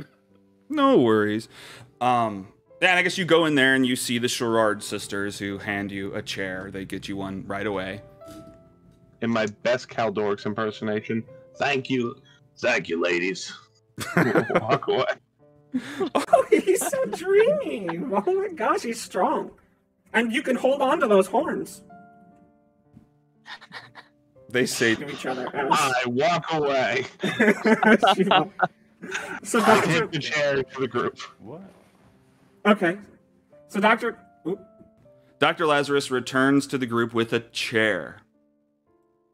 You know what I'm doing. I look at Kaldorix dead in the eyes. I look at Flight. You know what I'm doing. Oh, I thought it so. Oh no. I like it. Bree. You're not going to like what I'm doing. I proceed to put him in the chair and tie him to it. Oh no. I thought you were going to do this. I wasn't sure though.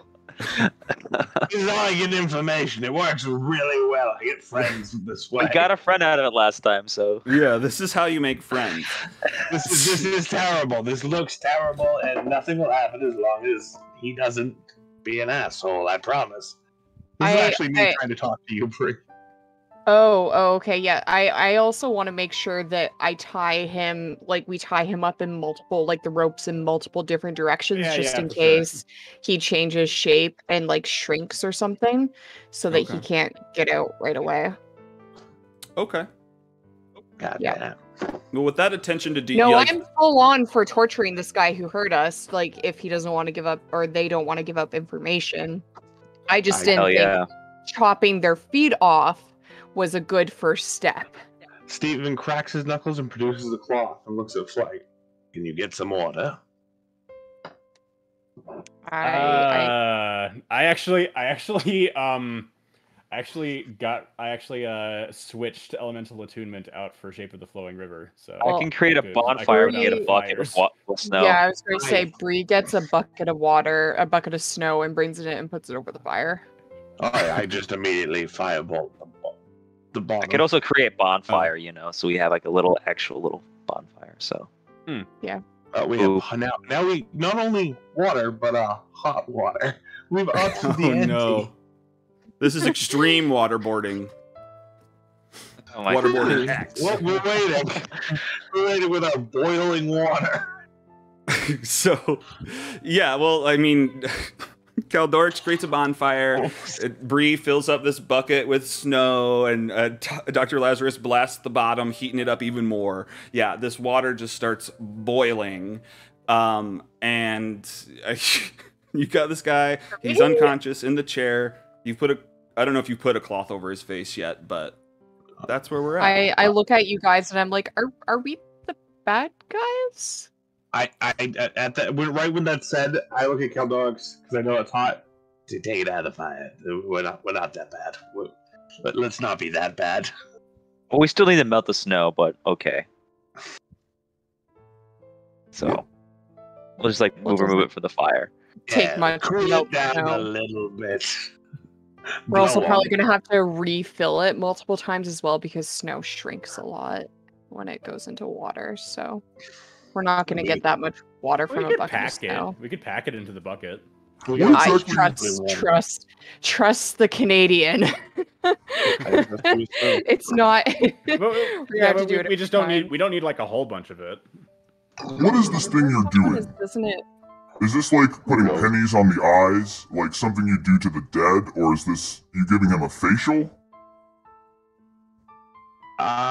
You might not. No, we're going to make him suffocate in the water until at which point. It's not actually suffocation. It's more mental than anything.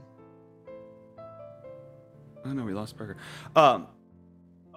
I'm just learning. I've not seen this. I'm not sure where we're going. I'll step back. I'll just let the masters do their thing, and if I can learn anything, great. Oh, I don't want to be known as a master for this. It's okay to walk away. I walk up to you and I look at you. Sometimes it's okay to not be part of everything. Are you saying that to me or to Trovis? To you. Like yeah. It's okay to walk away. Yeah. Does that make me a better or worse person for knowing that something bad is happening and walking away, or actively taking part in it? And Bree just kind of like sits down at the floor with her head in her hands. Look at it this way. This guy seems to be part of a bigger thing. 10 Towns has enough problems as it is. We don't need him. We don't need whatever he's plotting adding to it. So if this is going to help us find out what it is and maybe put a stop to it sooner, I'd say we should take every means every means available. The ends justify the means. The ends justify the means. Huh. Okay. Let's drown this person in water. Let's go. Let's do it. Okay. She's convinced. I feel like a terrible person. This feels You guys are slowly corrupting her until she's just an awful person. Yeah. Oh no. I think I run neutral pretty good. I do good things and then I do not so good things. I think I don't even know what my alignment is at this point. Yeah.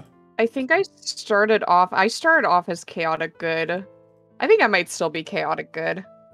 I think so. I think I have Steven as neutral. Would you guys say Steven's a little bit more chaotic at this point? Yeah. I don't know. Maybe. I mean, you still have your. You would have a better idea still than have a code of morals. It's just they're changing. Yeah. I'm not opposed to torturing people. At all. I've had an idea. A rather wicked idea. We have a couple dead bodies. Do you have other ones? Why use water when you can use blood? No. Wait, where? Where do we have dead bodies? No. Where do we have dead bodies? The Durgar, I guess. The Durgar. The wizard.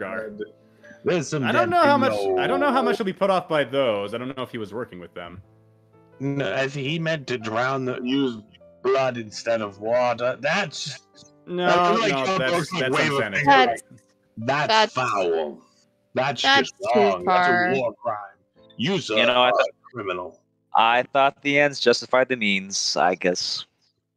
I feel like that's just that's unsanitary. too No, we shouldn't do far. that. Professionals have standards. I am by all means a professional, but sometimes the job description requires more drastic measures. Yeah. Believe me, I do this for a living. I would really love to know what your alignment is when this is all said and done. You know, it started off definitely neutral, but we're going down a road.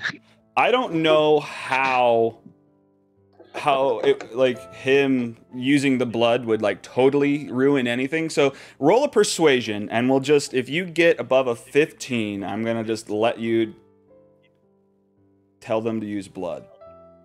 No? Why? No? Okay. What? I don't feel like that's a good one. Okay. No. I'm just trying to give you some in character, but that's not gonna happen. Okay. No, yeah, I feel like for stuff like that, I don't think it's okay to do rolls like that. Okay. Against another player character, unless they also are okay like, with willing to go down with it. Like when I told Flight and Dr. Lazarus to roll a persuasion check to persuade Bree. Yeah, I'd say that would be a thing that the opposing player would call for. I hear you. Yeah, no, I normally don't like to force you guys into anything. That was really just, I was trying to give him. Yeah, no, we get it. But yeah, no, I get it. Okay, so yeah, sorry. Get some blood going on there. No, even Steven will. I'll try to persuade you not to do it. Yeah. Yeah. You know what? I'll accept your guys' counsel. I'll disagree with it, but you know. Okay. Anyway, we're waiting for him to wake up, and at this point, I imagine we have sufficient water melted down for our purposes. Sufficient arguing. Yeah. Okay. Well, yeah. I mean, I guess you just wait around for this guy to come to naturally, and finally, he just kind of, his eyes start moving, and he wakes up, and then realizes what was happening before, and just starts to move, but realize he's tied to the chair and he can't move. What? Oh, you think you can do something now? Good morning, sunshine. Maybe. It's less about doing something and more about learning something. Oh. There's nothing you can do at this point. Who do you represent? Did I not just say that wasn't the point? Who do I represent? That's for me to know, and for you to stop looking. Us to find out. Go, Lazarus. Oh man, that's so corny.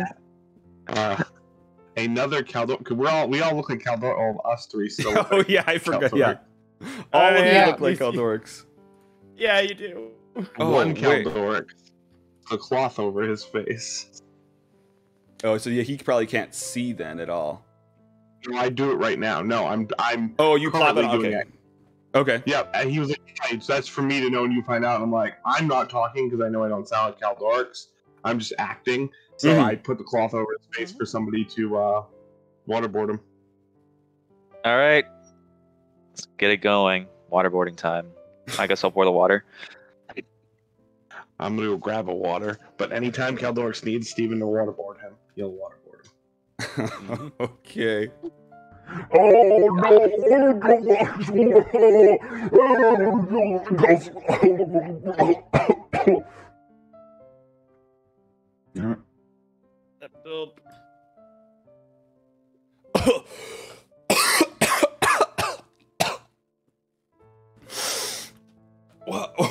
What do you want from me, man?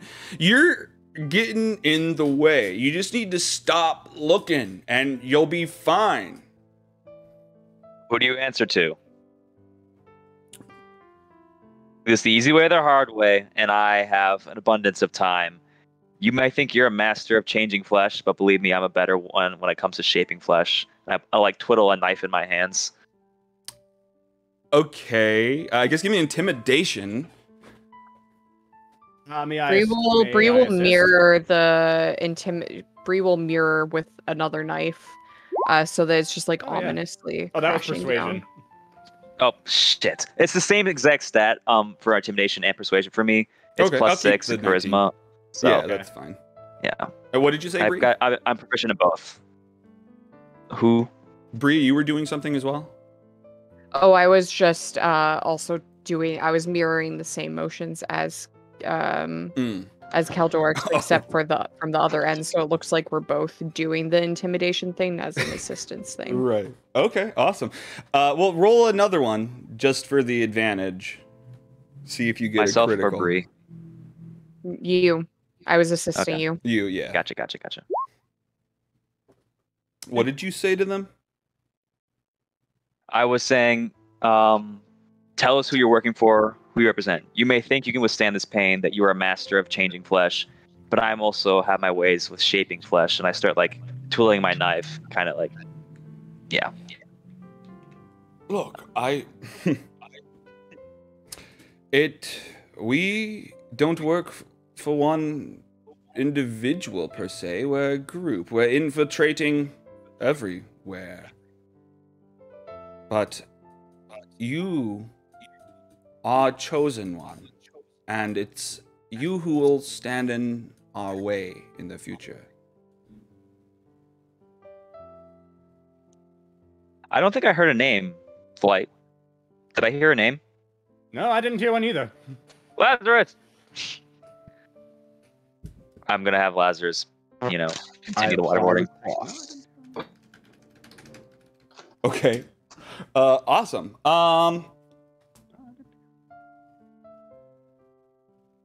And pour water. Yeah, you guys continuation. Okay, sorry, I have to go to the bathroom really quick. Can we take a quick biological break and then come back let's to go. it? All right, cool. I should go grab my That's water. a good idea. All right. We will be right back.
I think Caldorix got kicked for whatever reason. No.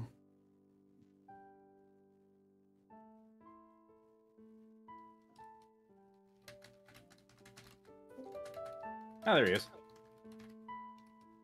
For some reason, my camera just broke. I don't know why. Oh no. It says camera anymore, even though it's still up. So that's kind of fun. That good. Sucks, but well, at least we have your voice, so that's good.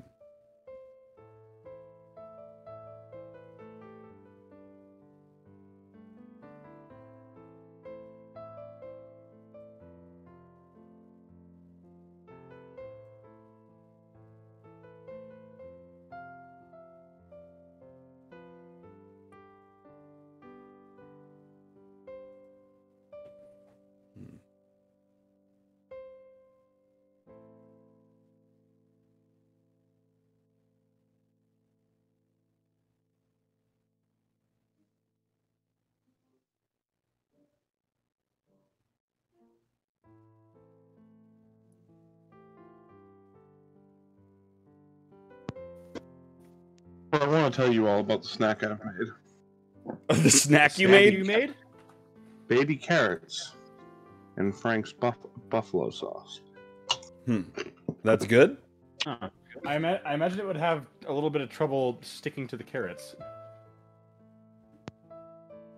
It does, but it gives the carrots an interesting flavor of buffalo. Nice. Hell yeah. You discovered a new food.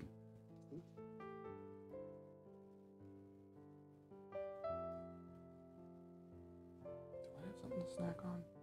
No.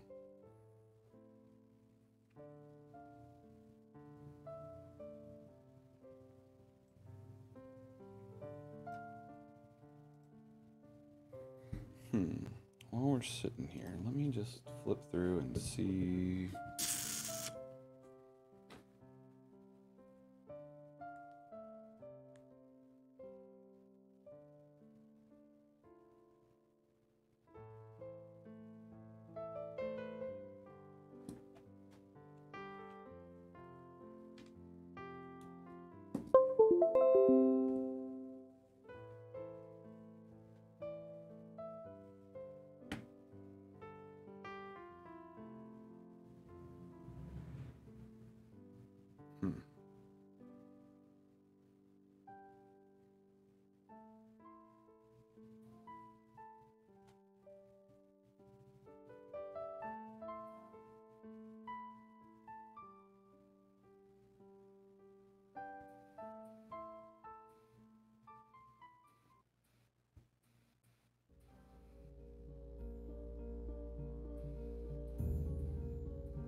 That works.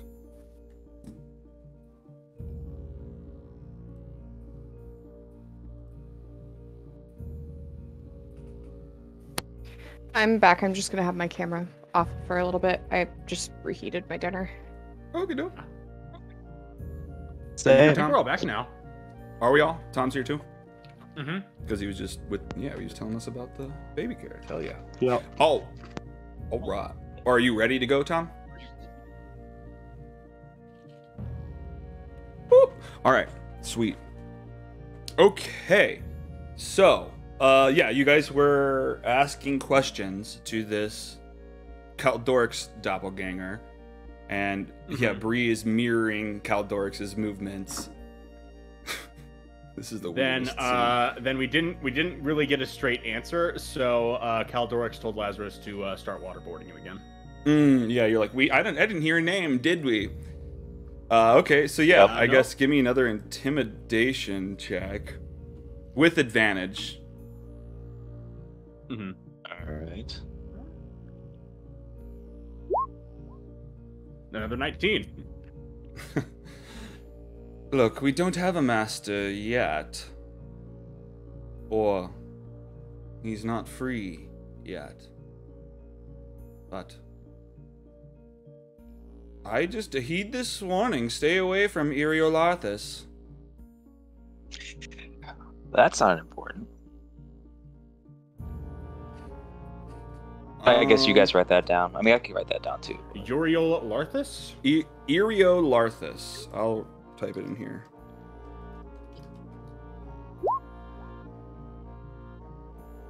Interesting. Let me... Arthas.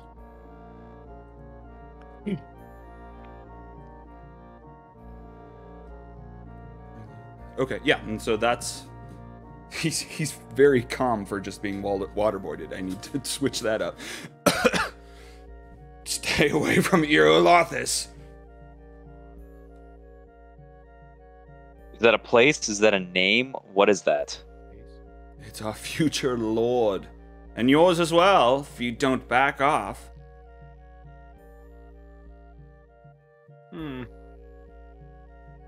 What manner of being is he? One of the most powerful beings around. I'm tired of these roundabout answers. Give me give me persuasion just for that first you asking him.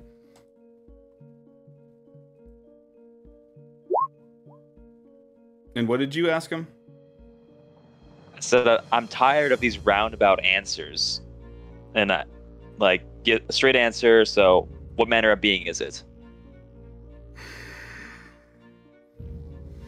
You go down this road, you're not gonna like what's there. Arthas is an ancient demi-lich.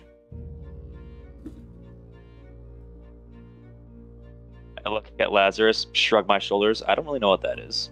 Heard of them, but... Do I know what that is? Yes. Give me an... How afraid should I be? I guess. What check do you need? An arcana, maybe? Or a history, maybe? They're probably the same. Yeah. Yeah, they're the same either way. We'll go with history. One. No clue what a lich is. No. Yeah, I mean, you've never even heard of that, really. The hell is the lich? Can all of us roll it? Just because. Yeah. Just Yeah. see. I was actually going to ask Bree to roll it, too. But yeah, you can. Everyone who's interested. Big money. Natural one as well. Oh, Who was the... Well, I got a 13 on Arcana. Roll again, Bree. You have advantage, technically. Well, oh. Maybe, yeah. Okay. 16. Okay. I mean, you've heard the term lich, demi-lich. But what really stands out is the connection of that term with some of the visuals, I guess, you've read in a book and part of the dream that you had a previous night. It's usually... Can you give me a refresher on what that dream was again? It was the image of a floating skull with just like wisps of smoke floating around it, just floating through the air.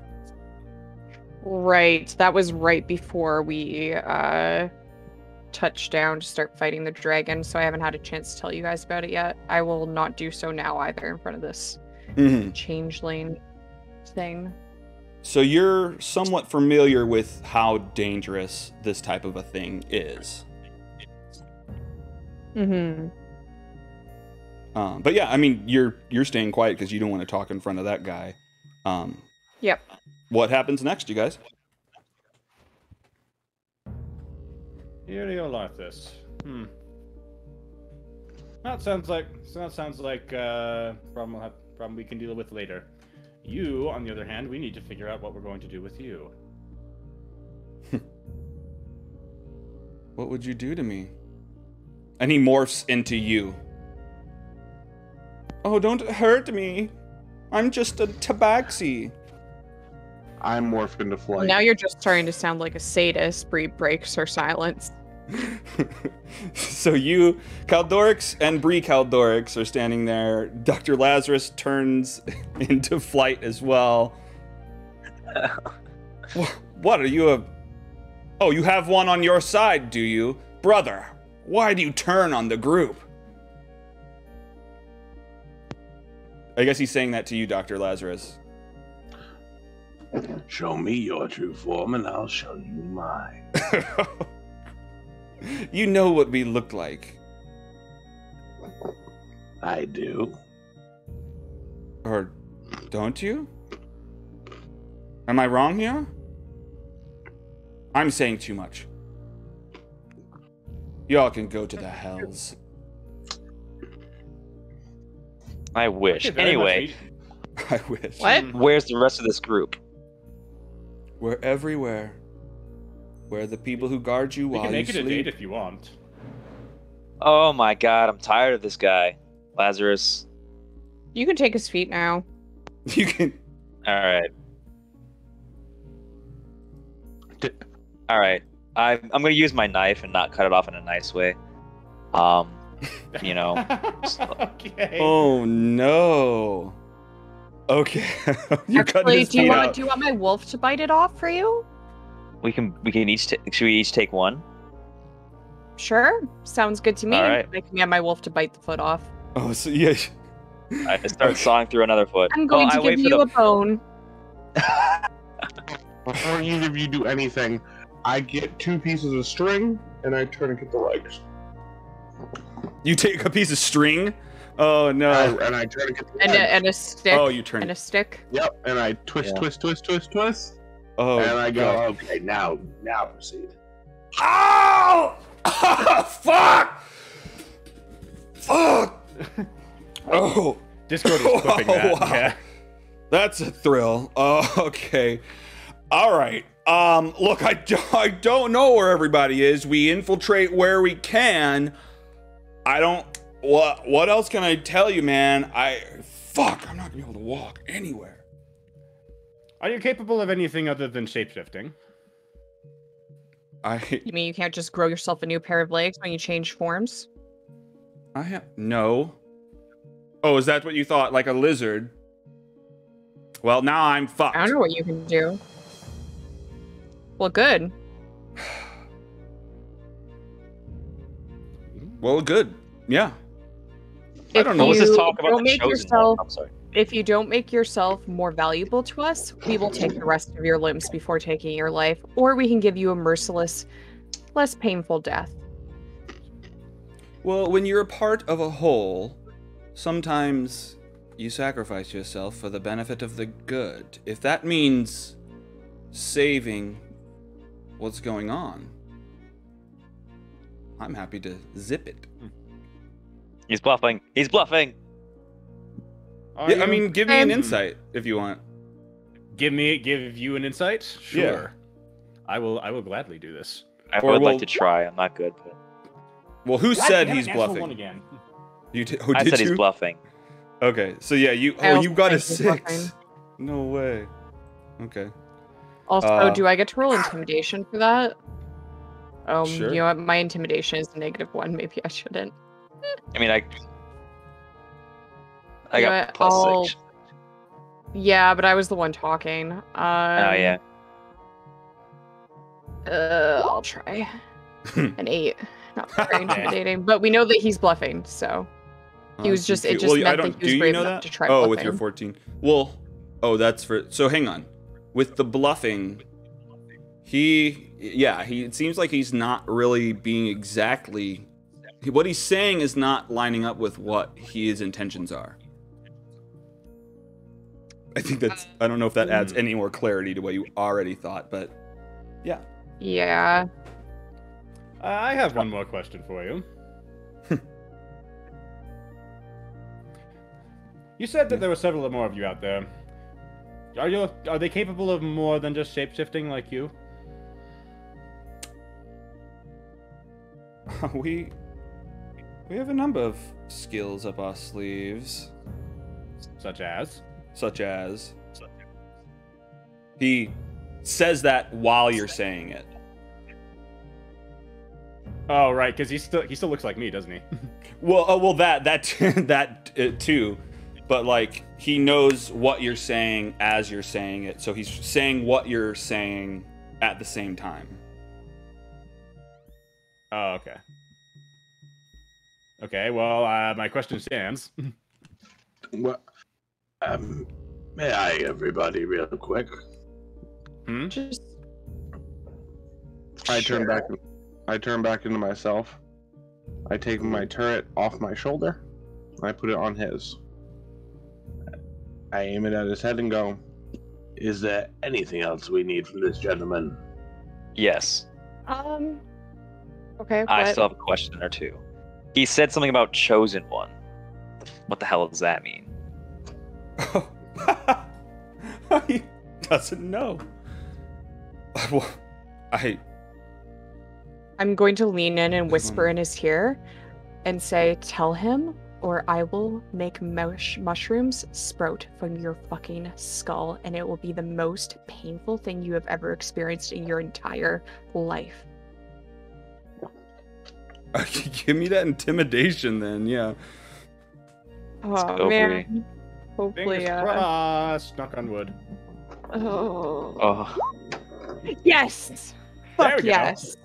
Hell yeah. Look, you guys, I'm happy to sacrifice myself for the greater good, but I don't... sorry, what was the last thing you said to them directly?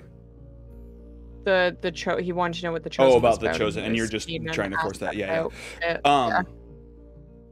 Look, I don't know the specifics. All we know, we've been perusing through the history books, and there's prophecy of chosen ones that will find and kill our leader before he's able to get free.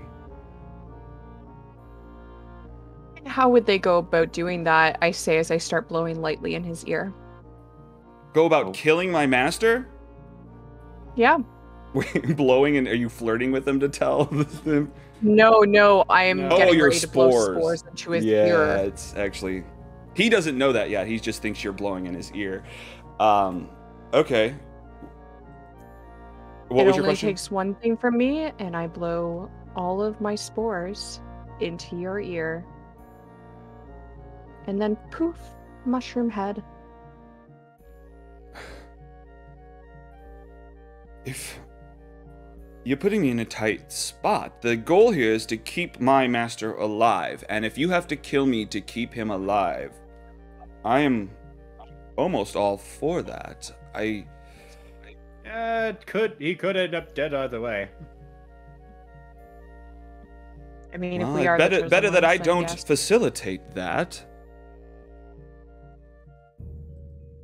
Perhaps. How much more do we want to torture him? Because I've got a few more things I can think of, unless we just want to let... I never got an answer to my question about his about his buddy's abilities.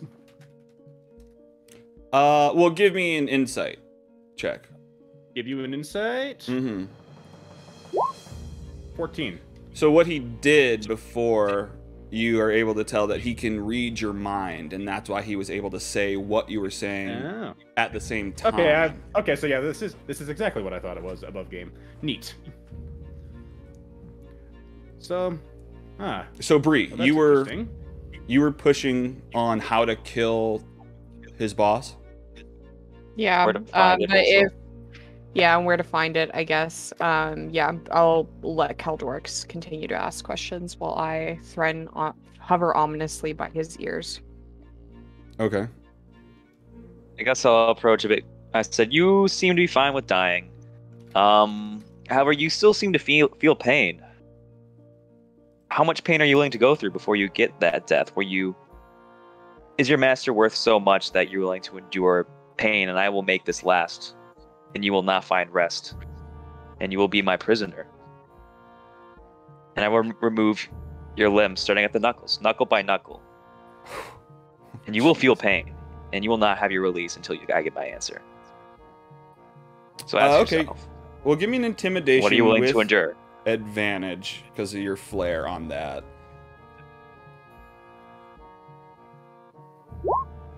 Oh, God. That's rough. Yikes. Look, I don't know if I'm willing to... I was sent here to stop you from killing my boss.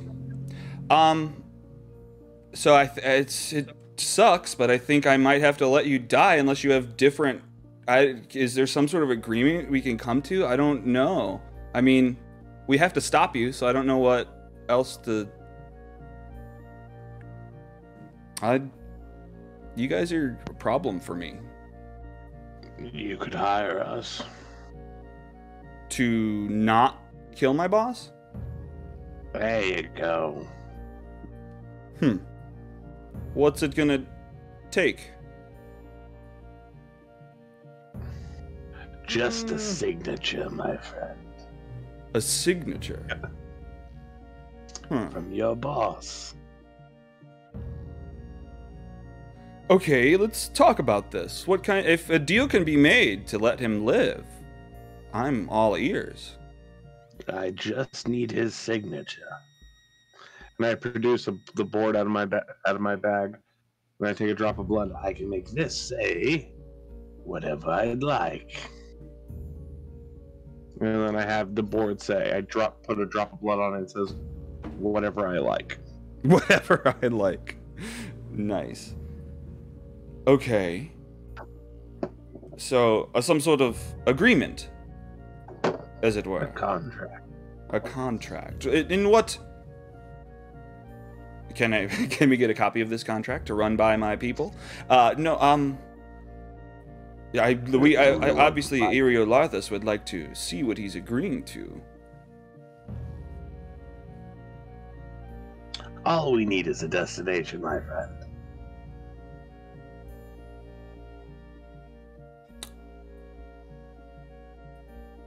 I'm not sure what you're asking for from him right now. He wants to know where he can meet Eriolarthus. So I can get his signature. You're trying. Sorry, yeah, I misread that. You're trying to go and get the signature from him. Eriolarthus was ruled thousands of years ago until the city he lived in fell from the sky and was trapped inside of the Ragged Glacier. So, if you stay out of it, then you'll surely keep away. Well, I guess if you're going to find him there, then he'll be there. I'm worried that you have different intentions than a contract, but it's better than what we were talking about.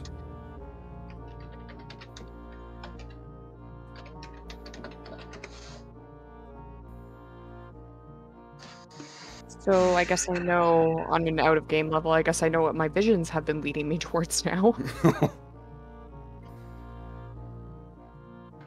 Well, I think we've gotten all we can.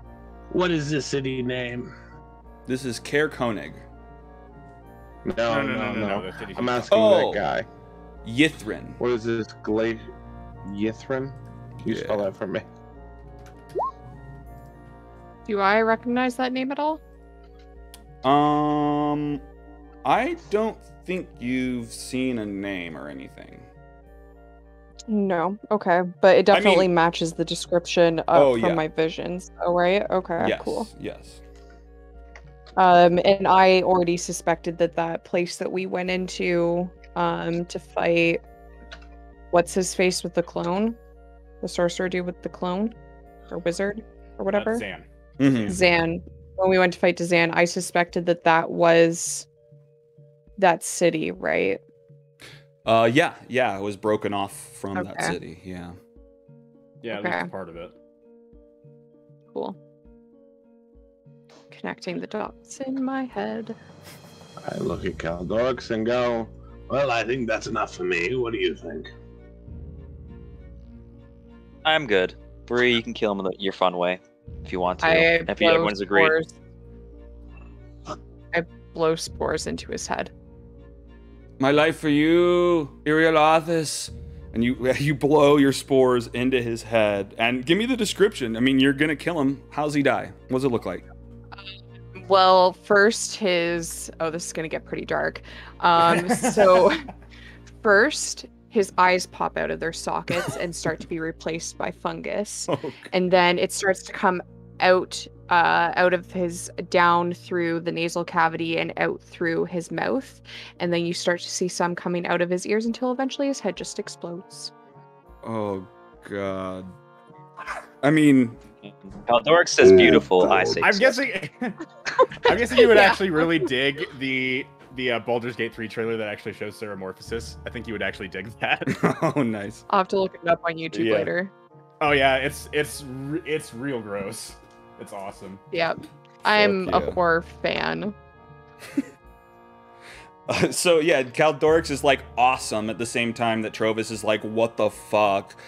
And you guys I smile at Trovis.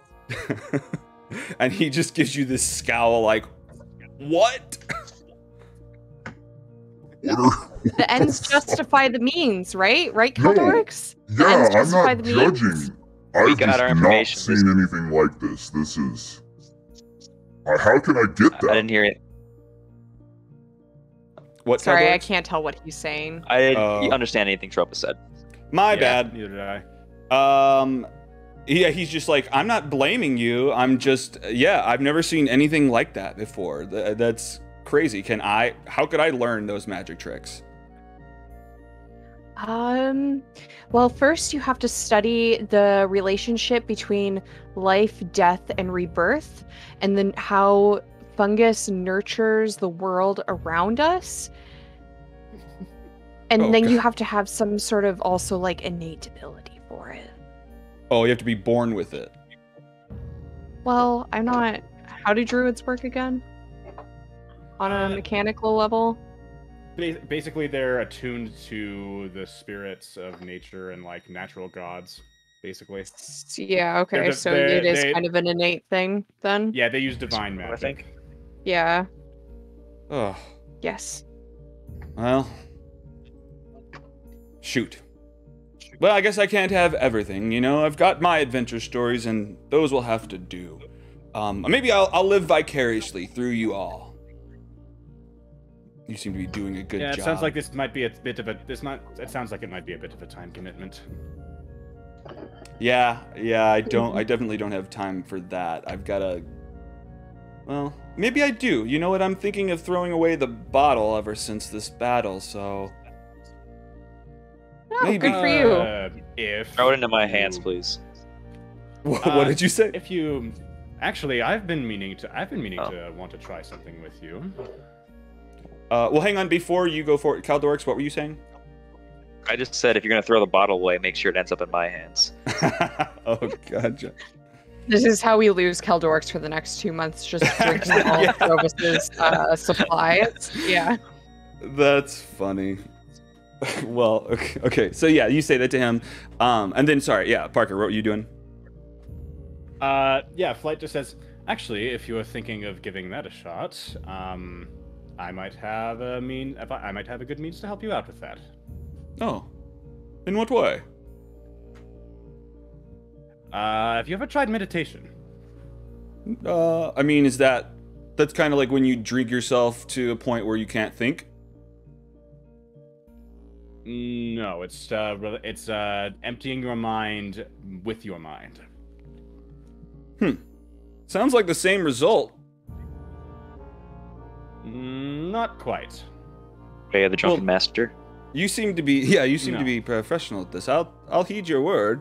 How do I do it? How do I do it without the drink? We have other things to take care of right now. We would have to do it later.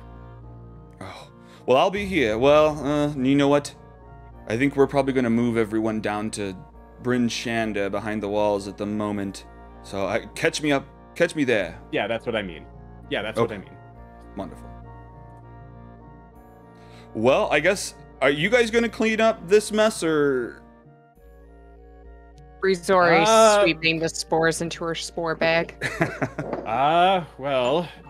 Picking them out of his nose and mouth. The other cities we're also having problems with the Dwergo assault, but I don't know how much we can do with that at our current position. I'm guessing that they were relying mostly on the Tartlan dragon.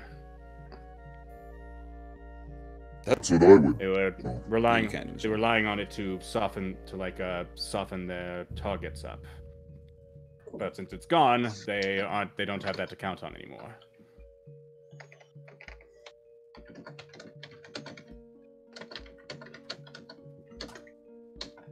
Yeah, that sounds like it's true. You would know more than I would. Well, I guess I will let you guys go. I'm gonna tend to the crowds. Actually, we have one more thing. We can carry the refugees. We still have the Nautiloid ship here, right? We were gonna give the refugees a ride over to East Haven. Or not East Haven. That was the original plan, but I think they left.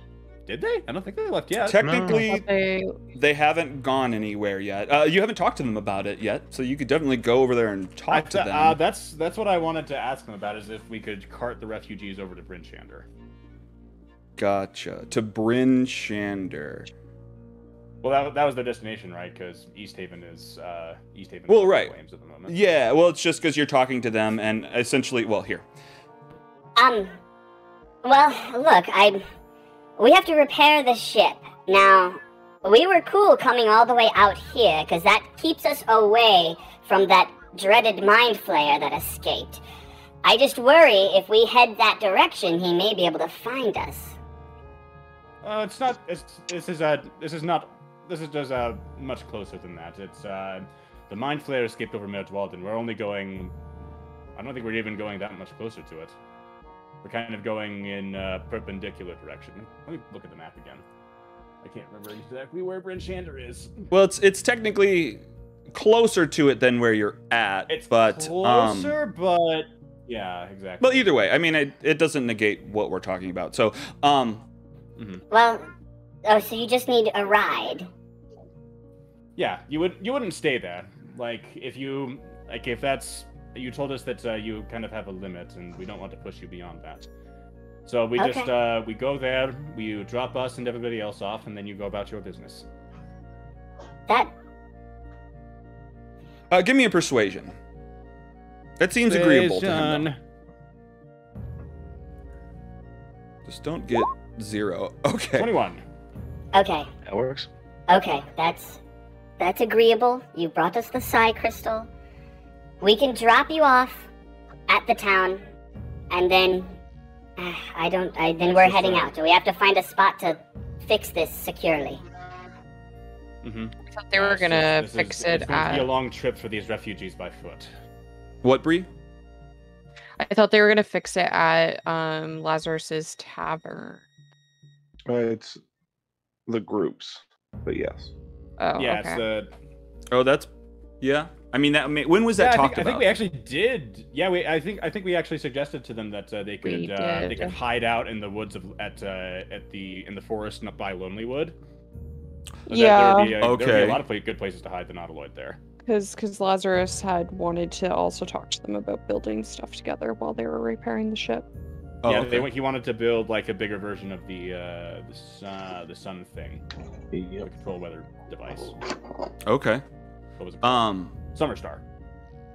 Okay, well, yeah, let's bring that into to play. So, I guess what do you guys say to that extent? Or are we just saying they were already cool with doing that? Lazarus.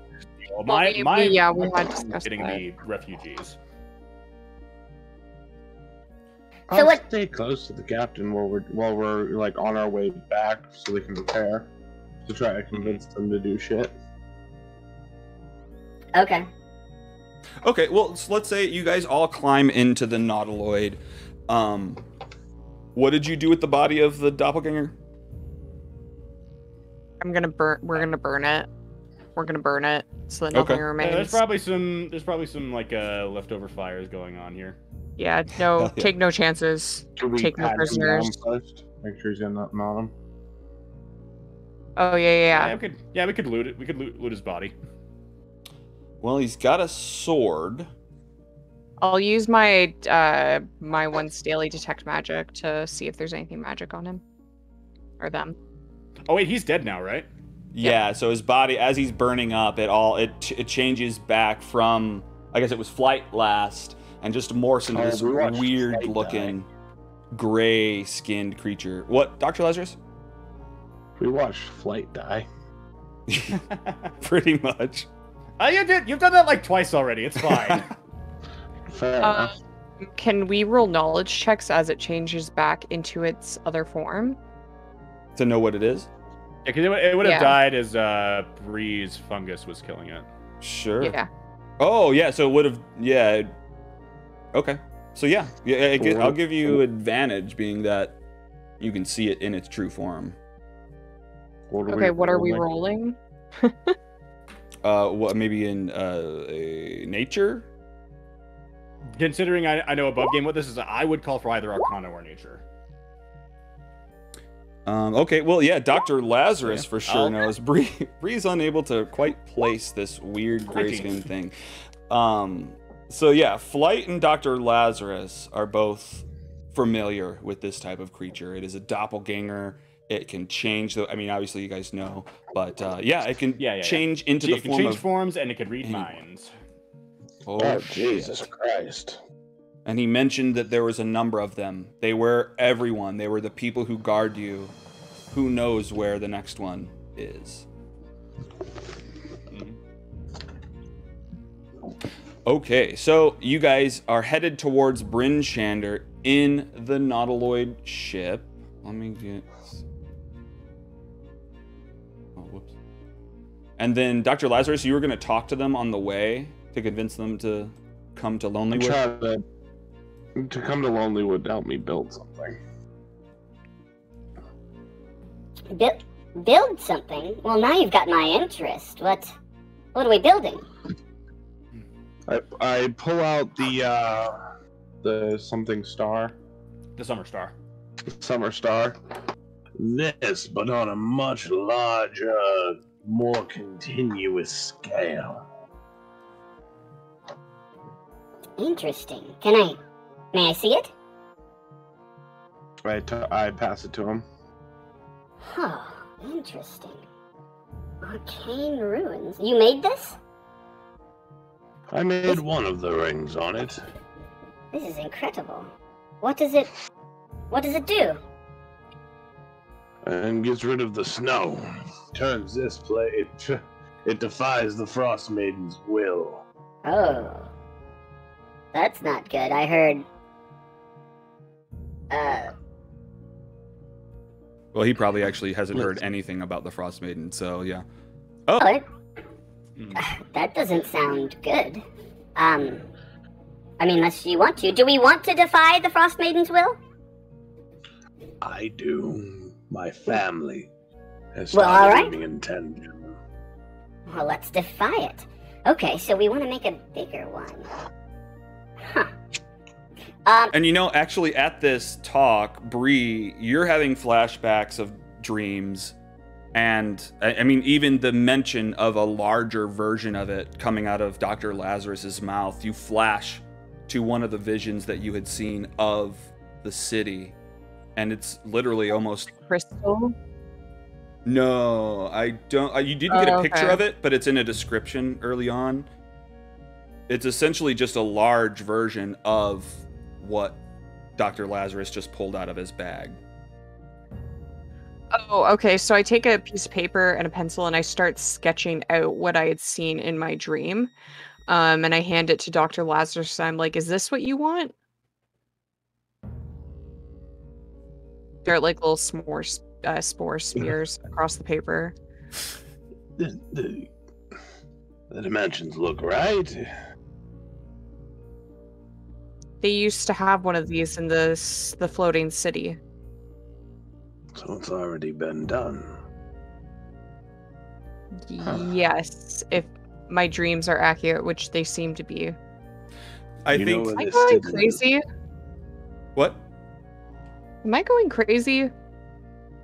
Yeah. Yeah, you are. Why do you ask? My dreams seem prophetic, and I've been rather violent lately, and I'm changing quite a bit. I will say that you know it looks similar. The center of it is different than the one that Dr. Lazarus has. So you know it's the same type of thing. You don't know it's exactly the same per se, but yeah. I also, really quick, to answer Bree's question, am I going crazy? Well, what is crazy? We hang around a demon that makes effigies of people. And we're okay with it. Not people. things, people, whatever you'll say to make yourself feel better. You're not crazy. Magic works in mysterious ways. I tap on the device on my wrist. Set example. Okay. I think I need to sit and think for a while. Can you find this place? If all I need to do is see the machine, and I can probably replicate it. I think we've already been in a part of the city that fractured off, so I mean, it has to be here somewhere. I don't know, maybe I'll be able to dream of its more accurate location. The doppelganger said that the lich was that the city that the lich lived in was buried somewhere in the Reghead Glacier. Bree, give me an insight. Or, yeah, give me an insight. Can it be insight, please? Thank you. Yeah. Yes. Dirty 20. Okay. Well, I mean, Flight mentions, that they brought up that it was trapped inside of the Reghead Glacier. And then another flashback to a dream happens where you remember seeing Vernus exit a waterfall at the edge of the glacier. Oh, that's where that was? Okay, that wasn't clear. I think I might know where... Oh, okay. I think I might know where the entrance is. And I described my dream sequence to you guys. Do you have the text ready ready, Alex? Or I can probably find it in our chat history somewhere. I can go find it.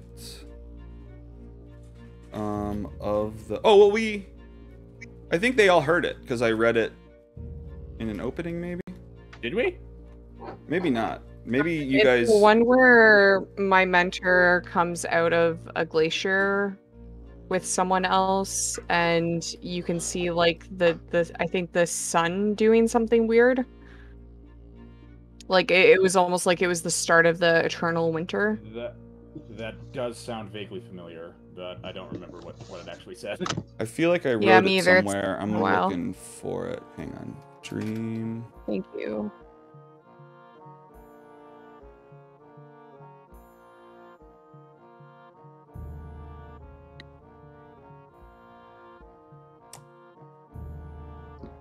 I rewrote it again. I mean, essentially what it was that you see her and a man exit from out of this waterfall. And then something else comes out of the waterfall that you can't see. And then time speeds up drastically. And so you see the waterfall freeze over and them exit the area and the aurora start over the sky. So you know that the man... Sorry, go ahead. Finish. Sorry. Well, essentially what you know for sure, you don't know where it is other than it's a waterfall along the edge of the Reghead Glacier. Okay, and nothing that came out in that dream looked like a lich, since I am familiar with the term lich. Nothing that came out of the waterfall looked like a lich, other than just the one flash of the lich's face that you had seen. Okay. Okay. So you guys land outside of Bryn Shander and let out a lot of the refugees, Trovis included, and they all kind of go into the town. Trovis salutes you. I make sure that none of the squidlings try to stick to the refugees. Yeah, you're trying to keep them separate as everyone exits. Is anyone doing anything in this town, per se, or what are you doing? In Bryn Shander? I would... we'd probably hang out. I'd be down to hang out here for a while, honestly. Yeah, I think we all we've been through the ringer. Steven wants to get back to Lonelywood. My son was in that town when they got attacked. Right. Yeah, it only got attacked a little bit because we like intercepted it at Tourmaline. So it didn't stay in Lonelywood for very long. Attacked. That's why Steven would want to go back. Yeah, and I don't know if we can hang out here. I mean, unless you want to walk. Well, no, but we gotta get going. Wait, is this, Alex, is this the town with the inn with the fish? Yes, it is. Can you give me 30 minutes to run to an inn and back? I just need to check something. I suppose. Sure, fine. Okay, I will be right back, and she's just gonna start sprinting. This big furball is just gonna start boom, boom, boom, boom, and start sprinting. Okay, so you book it through town. You go to the North Look, and you know where you're going, right? Yes, because I've been there before. Oh, right, and then you thought about it later. Yeah, so you run back to the North Look. And it's kind of busy. There's no, it's really busy because all of the refugees are there hanging out in town. So yeah, the fish is above the fireplace, and the bartender is busy handing out drinks to everybody and collecting gold. I go up to him and I say, "Hey, remember I fixed your fish for you? Can I just check it real quick to make sure it's still fixed?" Oh. Sure, yeah, upkeep. Is this free? I'm not paying for additional visits. No, that's fine. This is free. This is more for my own upkeep. Curiosity than for your benefit. All right, cool. Nothing like McDonald's. All right, yeah, have a look. Okay, she's gonna go up to it. We didn't really do anything. Can I cast Detect Magic on the fish? Oh, sure. Yeah, well, there's some sort of magical energy emanating from the fish. Fuck, I fucking knew it. Okay, it was too weird that it was there, just like explicitly a weird fish. What can I do to try and get? I'm gonna in front of the fireplace, and you're like, I knew it. Go ahead. Yeah. I am going to. I don't have a spell for this. I am going to. It would be feasible that I have like maybe some like wire or something in my pack or something, right? Something that I can just form a little hook out of and like kind of dig it down into the fish to try and fish this, what I think is a ring in there. Sure. Yeah, I mean, okay. Yeah, you create. Actually, fine. I'm gonna go up to the innkeeper and be like, "Can I buy this fish off of you?" Buy the. I think it might be broken again. I heard it whisper something when I was over there. What? It's broken again. Well, then that's on yes, you. I just have this weird. I just need to study it. I need to study it so that I can just prevent this from ever happening in the future. Can I just like buy this fish from you? I mean, that's like just the mainstay here. What's broken about it? It's not singing. It sounds great. Okay, this is going to sound crazy. I'm gonna come clean with you. Please do. I think my mother's wedding ring is inside this fish. What? Okay. Oh, give me persuasion with advantage. Okay. I'm frantic enough that it seems like I'm... Well, and you're like, it's my mom's wedding ring. 16. Okay, look, let's see if we can get it out. I don't... Well, hang on, wait. How much are you gonna pay?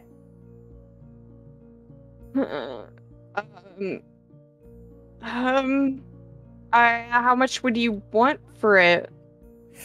I don't know. A lot of people come here just to see the fish. I have a way... You know what? I have a way with fish. I made friends with one of the monster fish in the lake back by... Where was the lake again? I think the lake back by... Mare Dalden. Yeah. Yeah. The lake back by the Mare Dalden. I could probably get you a bigger fish. Now we're talking. Okay. Okay.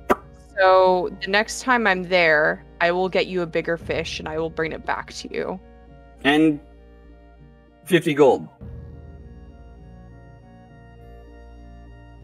when I'm replacing your fish, I think maybe 20 would be fine. It is my mother's wedding ring, after all. You know, why don't we just see if we can extract the wedding ring peacefully first? And I hold up my little bit of wire. And then if this doesn't work out, we can talk about that. How does that sound? Oh, sure. Yeah, I'm just worried about the time spent without something above the fireplace. People love that. Maybe I'm just paying too much attention to that, but that's one of the things I love about it. That's fair. It is your livelihood. Which is why I'm talking to you about this first and not just doing it. Yeah. So hang on un momento. There is some stuff about this. I think it's just give me a sleight of hand. Okay. 17. Okay. Yeah. I mean, with the little hook thing that you made, you get down the fish's mouth and you get this golden ring that's stuck in there, and you pull it out on the end of this hook. Jeez. Yeah. Well, wait a minute. Oh, no, not... That was in there the whole time. That's crazy. What do you think that's worth? Well, it's my mother's wedding ring, so it's... I look at it. Is it my mother's wedding ring? It is. Well, yes, it's your mother's wedding ring. Yes. Okay. So it is technically mine, but the fish is fine. We didn't hurt the fish, so the fish can just go back up above your fireplace. Wonderful. But you're still going to get me a bigger one. Yeah, I will still try to get you a bigger one the next time I'm back at that lake. All right, fair enough. All right, you don't even have to pay the gold anymore. I got the fish up here, so great. I shake his hand. And what kind of magic is coming off of this ring, by the way? Because I didn't know it was magic necessarily. Yeah, you didn't know that, and I had looked up a ring and I forgot which one it was, and I'm flipping through the list right now trying to figure out which one it was. Hang on 1 second. Keep in mind it might not actually have a school of magic associated with it. That's possible too, yeah. The hell is that?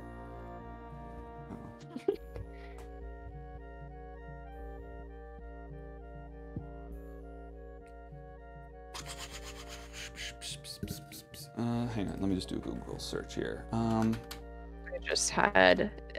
The fish was too weird, and then I had forgotten about my backstory, and as soon as we left, I was like after, I think it was the first game, so after my first game, I was like, shit, right, my backstory, a fish swallowed my dad, so my dad was wearing my mother's wedding ring, and a fish bit his finger off and swallowed the ring and the finger, and that's what started me on my journey to find this fucking fish, and then there was a really obvious fish in the tavern. I'm like, oh, I'll just remove the magic on this. Yeah. And I felt like an idiot right after. And I messaged Alex right away being like, oh my god, I'm such an idiot. Now we're finally back here. Yeah, I've seen that happen a number of times. Not with you specifically, but with like... Yeah, just happens. Okay, so, it's evocation magic is emanating from it. Okay. I will try to figure this out later. It seems attunable. Identify it later. Pardon? It seems attunable. Huh. Interesting. Well, I think Lazarus can identify stuff, right? Mm-hmm. Okay, I'm gonna say, thanks, good luck with your business, I'll come back with the fish, bye, and I'm gonna run out and start running back to the Nautiloid ship, hoping that you guys haven't left without me. Yep, they're gone. You gotta walk. Long. No, so cool. Yeah. You make it back to the ship, and you've got this ring, you're clenching it. What happens? So I get back to the ship and I explain to you all what I just told you, being like, yeah, so I've been looking for this ring for ages. This is my mother's wedding ring, and a fish swallowed it. And I found the fish. And I got the ring back. Lazarus, can you identify this for me, please? Yeah. And I ritually cast Identify. So... Probably as we're leaving. Are you... I know this is me, like, asking for... Well, hang on. You have been holding it this whole time, right? I know that you didn't attune to it, per se. But, like, you're just holding it in your hand this whole time, correct? Yes, I did. I haven't put it on until I know what it is, yeah. Okay. Okay, cool. So yeah, Dr. Lazarus spends, I think it's 10 minutes to cast Identify on the ring.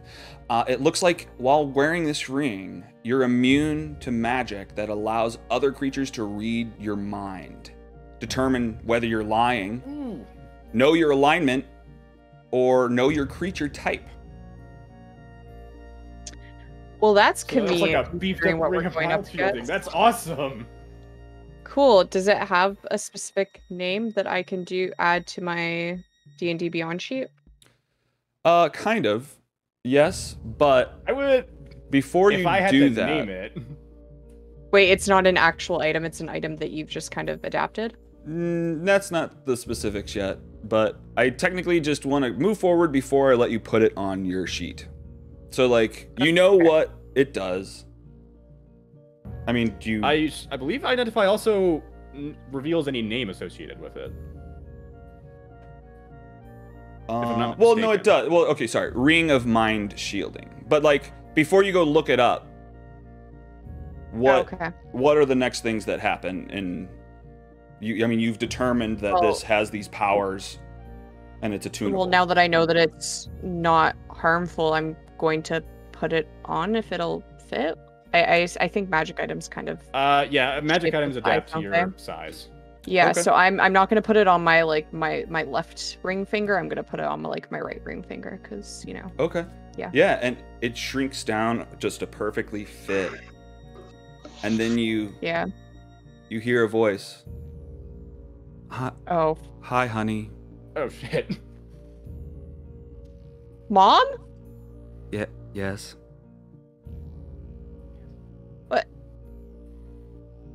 Lazarus, I'm going crazy. I'm actually going crazy. I don't hear anything, do I? No. Why? Oh, we just got such a magic item. Cool. My mom is talking to me. Mom, why are you talking to me? I thought you were dead.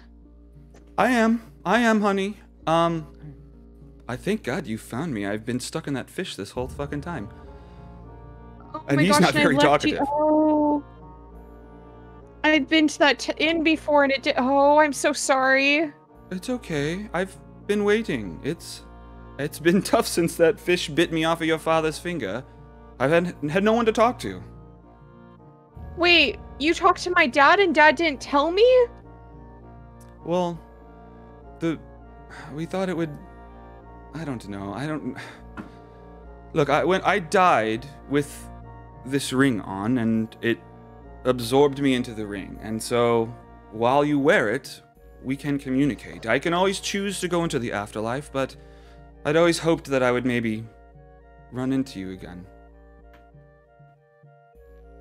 Or not again, just to begin with. Yeah, because I think she died in childbirth. Oh, yeah, that does. Well, yeah, it still adds up. Okay, perfect. Yeah. But we could have... I could have known you this entire time, and Dad never told me. You never told me. I'm sorry, honey. Can you... I think I need to process this. Q, do I have to take off the ring for you to stop? Can you just sense my thoughts the entire time I have the ring on? Mm-hmm. We're linked. Okay, I'm just going to take you off for a little bit and then process, and then I'll sorry, I know you've been alone this entire time, but I need to process for a bit. I understand. I'll talk to you soon though. Okay. and you pull the ring back off. Yeah. I look concerned because you were talking to yourself in front of all of us. Can I like 100% looks like what is going on? Did you have more to do, Dr. Lazarus? Just comment on that. Okay. So yeah, Flight, what are you saying? I was just gonna say, could I like piece together what like from her from her side of the conversation, like basically what happened there? I don't know, Bree. What do you think is? You think it's discernible enough? I mean, give me an insight check. I don't know if you can discern everything. I mean, were you saying that stuff out loud or just in your head? No, I was saying my side of things out loud because I was in shock. Oh yeah, you were freaking out. So yeah. So I mean, you heard my side of the conversation. You heard. Sorry, you go ahead. I mean, yeah, you can probably I did say mom quite a bit. So I think you could probably discern at least generally what was going on. So like Flight's gonna approach you. This. Okay, I'm just going to come out and say this just because of a variety of reasons, but most importantly, do you mind if I talk to her? Can you give me some time to process first? I have never. My mother died in childbirth with me. I don't even have a relationship with her yet. I need to process for a bit, and she walks off. Yeah, I mean, that totally makes sense. Like, it's the first time she's ever talked to her mom. She wants this to be a private thing for the most part, at least for now. You could probably have a chance, or yeah. I mean, I don't know if you have. I'm not gonna keep it all for myself. But the thing is, I'm involved in this at some level as well, if you'll recall. With my mother? With your father. Yeah, but this doesn't have anything to do with that. I think it should. It's your mother, isn't it? I would really like you to back off right now and let me handle this myself to start with, and then I will let you talk to her, but I need to process for a bit. Yeah.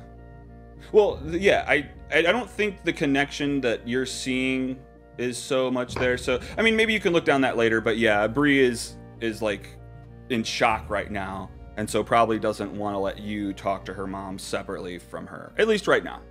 Maybe down the road you could probably. I mean, on an out of character level, I'm definitely gonna let you all use the magic grain if you want to use the magic grain and talk to my mom. But like in character right now, I mean, it doesn't make sense for her to let you. Yeah. Okay. Especially when you're trying to like self-insert into, something that's very painful for my character right now. Yeah. I get it. Okay, so you guys, y'all get back on the ship. I mean, actually, as an in-character thing, that didn't stop you. Well, that actually had my father directly involved. I don't know. And it had my father directly involved as well. Well, hang on. My mother doesn't have anything to do with your family. Let's hear. Yeah, I don't see how it's connected, and so for you to push on it more. On an out of character or in character level, I don't see how this is connecting at all. Like you may be digging for something, but I don't. Like, what are you digging for, Flight? What I'm digging for is that her husband is currently in a relationship with my mother. Right. Yeah, but that doesn't have anything to do separate with my mom her dying and getting sucked into a ring. Yeah. Nothing that's going on with her father. That's not what I'm digging for. I think she might like to know that since she's been gone. Well, I feel like that's my place or my father's place to tell her that, not your place. That's probably true. I don't know how. Yeah, I'm just gonna make a call that we should probably just happening put it at on hold, but ruins. But yeah. I'm not trying to shut down Flight trying to figure out his backstory stuff for sure, but I do want to say that Bree's thing, I'm gonna side on Bree's side here, where she's uncomfortable sharing her mom with anyone else at the moment. Flight will relent, but he's just gonna know that he is very interested in talking to her. Sure. Okay, so Bree is like visibly kind of shook by this and is processing. Do you go separately in the ship? What are you doing? Yeah. Yeah, I'm gonna go through one of cuddle the with some butthole doors squidlings. and hang out with the squidlings. Yeah, I'm gonna go. Yeah. Okay. And I guess they're headed towards Lonelywood at the moment. Yeah, that was the goal. Mm-hmm. Yep. All right. Hella. Okay. Cool. Well, shit. Do you guys do anything on the trip? Maybe not. You guys land in Lonelywood and settle down right outside the Ramshackle Inn. You see Dave, Springsteen, Pamela, the sled, Elkton are all we probably see the state that Elkton is in, isn't it? Don't we? Oh yeah, Elkton's kind of beat up. Although it's been a little bit. I think actually they've been nursed back to health to an extent. They're outside. Actually, Dave is probably inside. But yeah, you see the 3 animals there outside as you approach. Yeah. Do you go inside, or are you going to talk to them? I was gonna. Do I notice that Elkton do I notice that Elkton is actually kind of seems to be somewhat injured? Well, it's been a little bit since he got here, and so I think like someone helped him. But you could probably tell that he got hurt in some way, but he's healed since then. Okay. I think Flight has an interest in checking in on the animals. Okay. So he'll walk over to them. It's like, what's up, hey, looks like you got here. Yeah, looks like you got here mostly all right. Elkton, what happened to you? Oh, Jesus Christ. No, not that name. Look, you guys, you send us to come back and we get attacked by every single thing on the road. Like, I almost died. It was close one. You almost died. What happened? No, it wasn't that bad. It was fine. We were just going, and then these dudes in the red coats with a snake came at us, and don't forget about the shark. We had the shark thing that attacked us as well, and then we also have, what else we do? No, that was it. The people tried to wait, they were looking for you. They tried to, they're looking for the pot, the cauldron. And that's what he says. What did they want with the cauldron? I'm not sure. They're just looking for location. Dave, tell him it is back at Deergar camp. Yeah, Dave totally handled it. It was great. Oh, okay. Well, I'm glad you're all right. I'll go talk to Dave. You take it easy. Okay, so you were outside talking to them. Huh. Well, hang on. Well, we'll say that you had separated to talk to the animals. What about Dr. Lazarus or Caldorix or... Yeah, what are you guys doing? I sent you a message, Alex.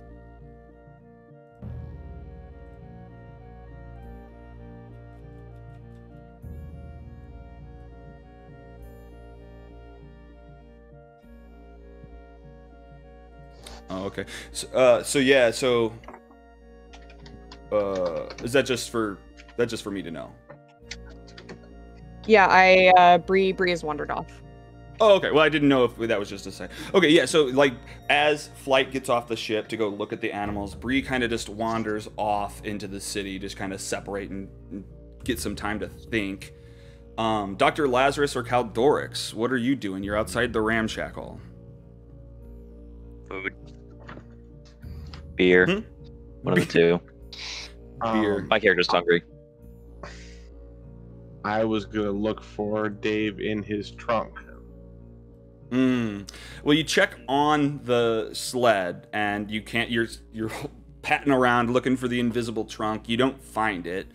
Chances are it's parked right outside the Ramshackle, so he's probably inside. I follow. That's where you're going now, Flight, right? Yeah. Follow Flight. Okay. What about you, Caldorix? Anything? So yeah, you. Yeah, I'm just gonna try to find Mead. My character just needs a nap. Yeah, I get that. Okay, so yeah, I mean, you probably go into the ramshackle as well. Unfortunately, there's no meat there.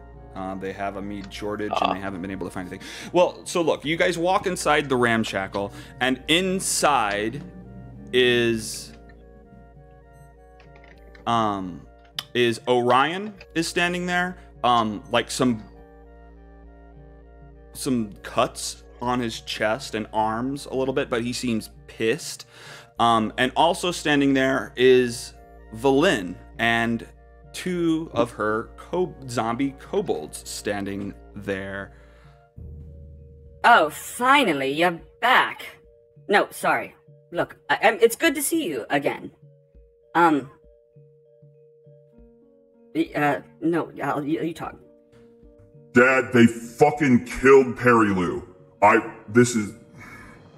She said she'll take me to the guys and help me track them down, but she wants some shit out of these woods. We try to find it, but we can't find... I can't talk. I'm so fucking frustrated. God damn it. Well... I'm sorry about your friend. She was all I had. And... Oh, they're gonna fucking pay. God fucking... Don't lead with rage. That's... I don't know what else to lead with. I need justice. I need something. You take from me, I take from you. You sound like your brother. All right, he's right. Calm down. Look, we'll find those damn Zents, and we'll get you justice. Like I said, I'll help. Wait. Zents. Wait. I'm in there with them, right? Yeah. I followed you. Okay. Yeah. Zents. What is Zents? The Zentarum. It's who stormed in here, demanding the cauldron. I mean, this is what Orion said. They murdered his girlfriend, and when they didn't find it, they took off looking for, I guess, you guys. Well, Light's brow furrows and his eyes widen at the mention of the Zentarum. The I as well. Zentarum were here. Yeah, Caldorix as well, for sure. Okay, well, what kind of responses do you have to that? The Zentarum were here. That's what Orion said. Look, I didn't know who they were, but they're all wearing the same getup. One of them has this flying snake. She says that's definitely Zentarum. I don't give a fuck who they are, they're gonna pay. I agree. See, he gets it. Oh, God damn it.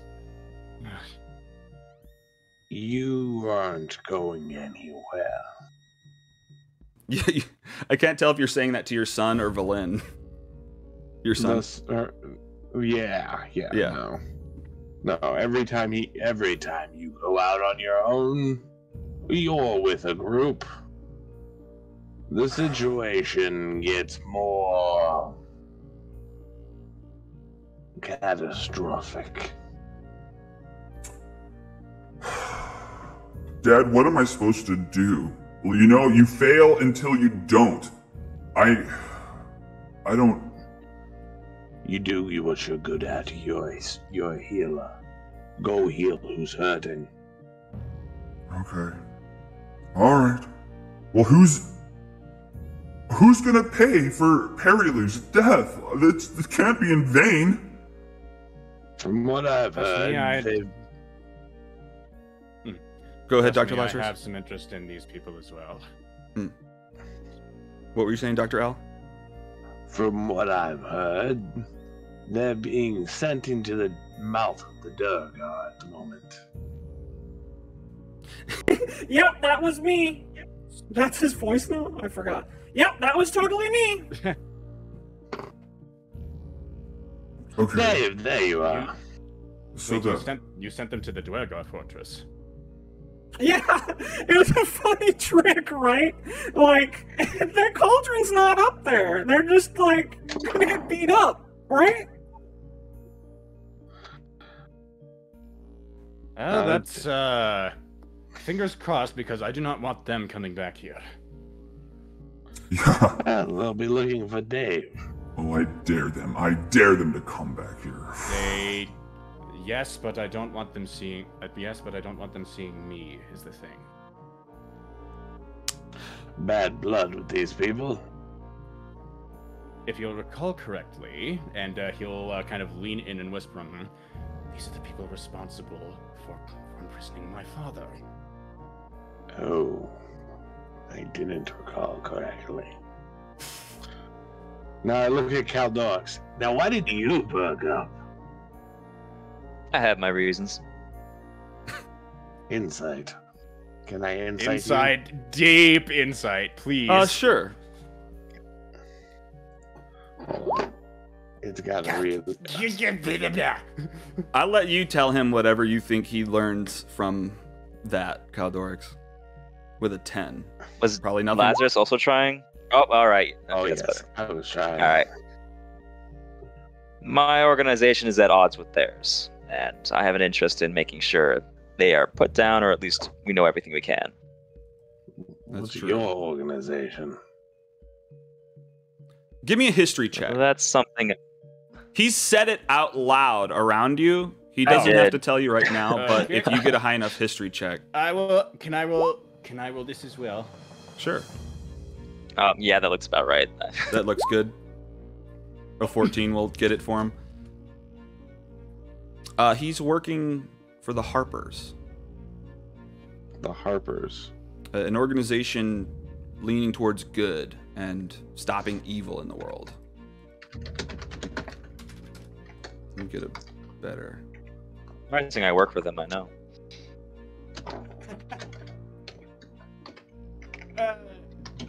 Okay, so cutting away from that really quick. Might be, yeah. So Bree, you are wandering the town. I don't know if you want a specific or to be doing anything while you're wandering the town, or if it's just alone time essentially. I'm going to find a quiet and secluded place to talk with my mother, which I would like to be private. Okay. If that's okay. Yeah. Yeah. We're getting close. Do you mind if we do that at the beginning of the next session? Yep, for sure. Is that cool? Okay. Whatever works for you. Yeah.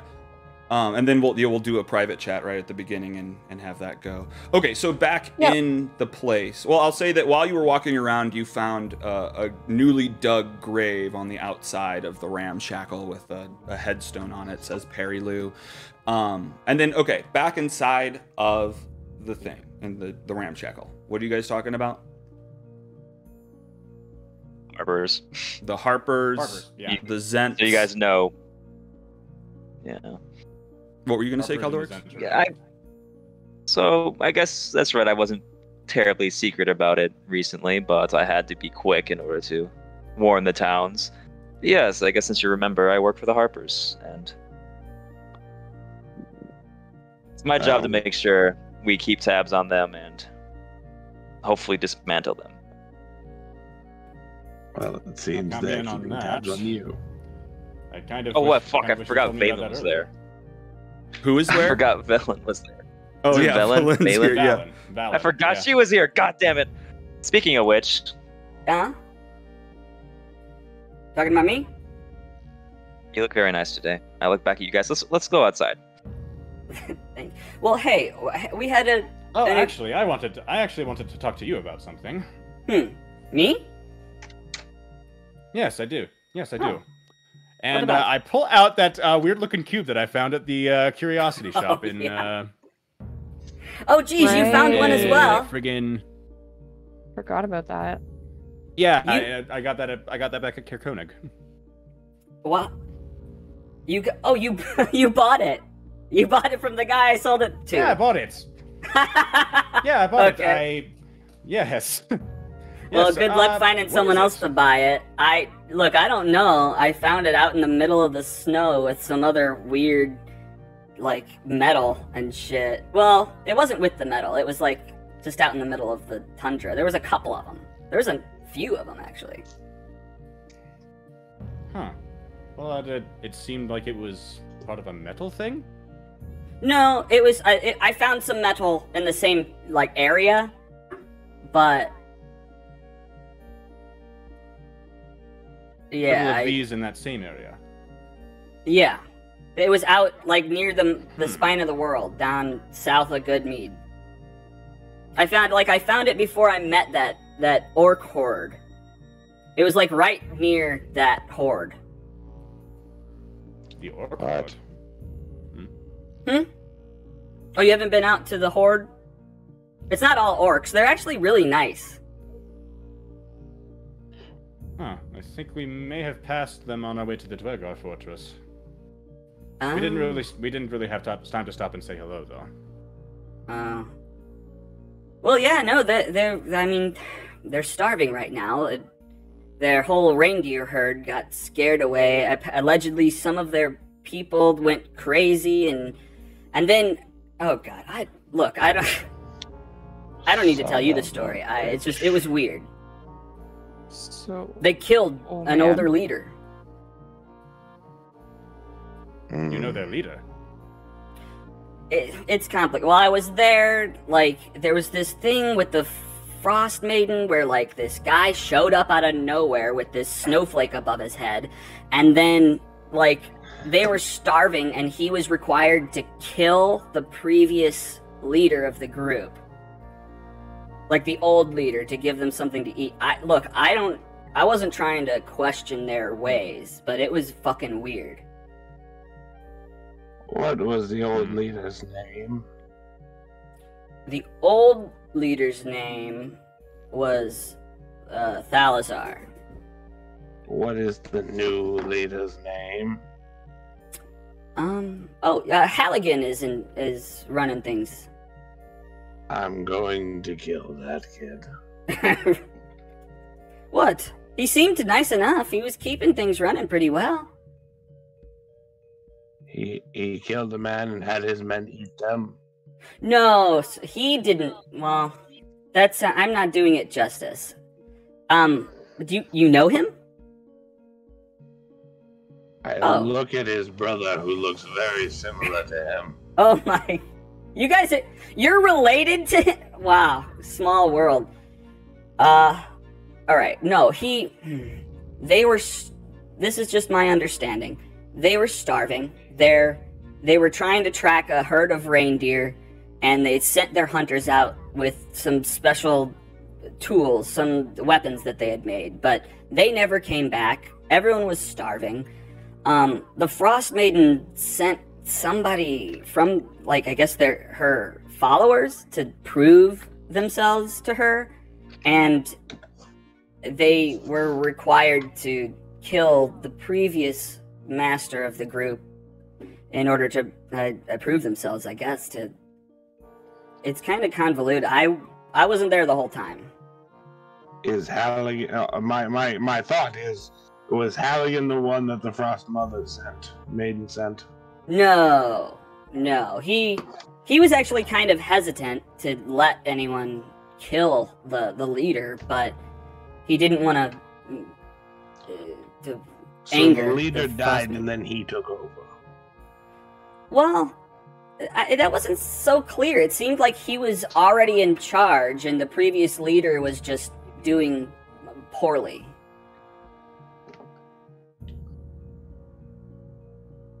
I'm so confused. They're alive. Good enough for me. Your brother's an asshole. Oh, you say that to your son? Yes. Well, look, me and you're telling your son he's not allowed to leave, but we kind of had an agreement. He was gonna help me make it through the woods and find this... Look, allegedly there's some sort of magical place back here where I can scry the location of my Professor Orb that Nass stole from me. Oh, we actually have to go there. You're going there? Yes, we do. We do. We need to give her some updates. No, okay. We need to bring Breathe there. We promised. Yes, that's what I mean. So, may I tag along? I can repay you. I think. I see no reason why not. Well, wonderful. So it's that with me. Well, all right then. Great. Can we go now, or we've kind of been waiting? Well, we have to wait for Bree. That's true. And you probably want to rest or whatever. So, cool. I mean, well, I'm thinking of cutting it off, but you know, in the last few seconds, I think Kaldorix probably gets another call on his sending stone from Beldora. Discord crashed again. Oh no. Well, Sucks. we're cutting off when essentially Kaldorix gets a call on his sending stone from the person he was talking to before. Where the hell? I don't know where they're at. Okay, so yeah, I should probably hear what that was. I haven't said it yet. Oh, okay, cool. Where is that button? Okay, Kaldorix, there, we might need your help. Can you return to Bryn Shanda post haste? There's trouble with other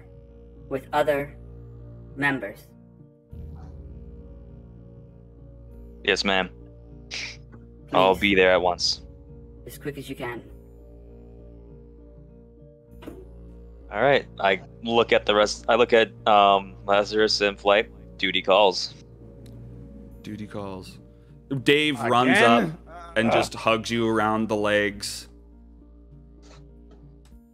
And Kaldorix plots to make it back to Bryn Shanda as soon as possible. I bro hug Kaldorix. He rides off into the sunset.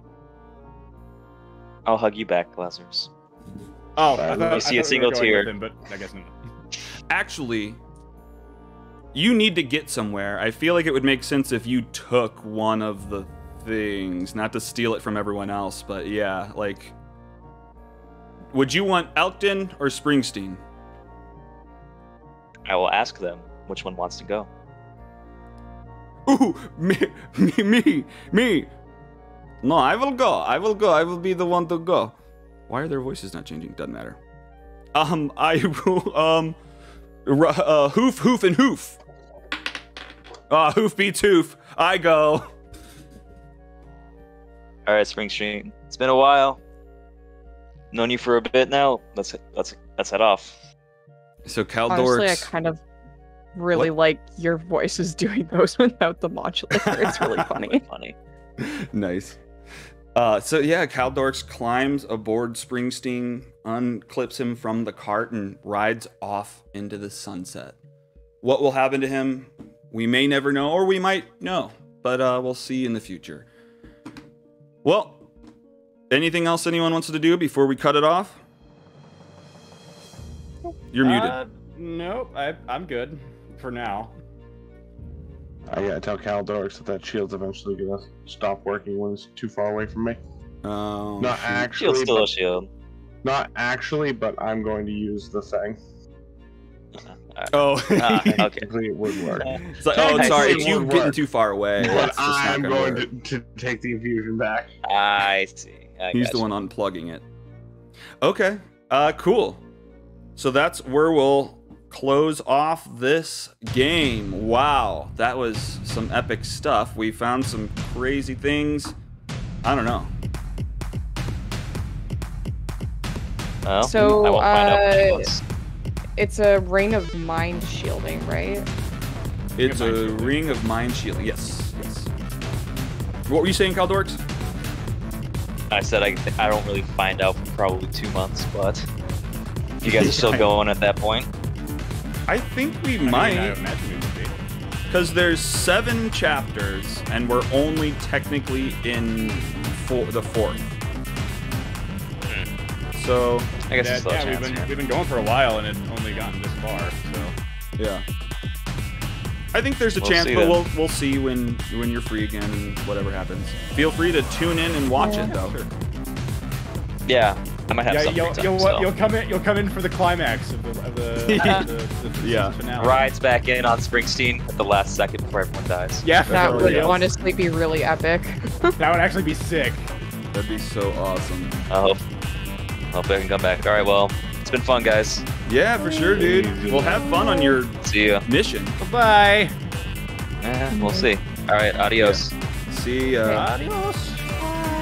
Bye, guys. Bye-bye.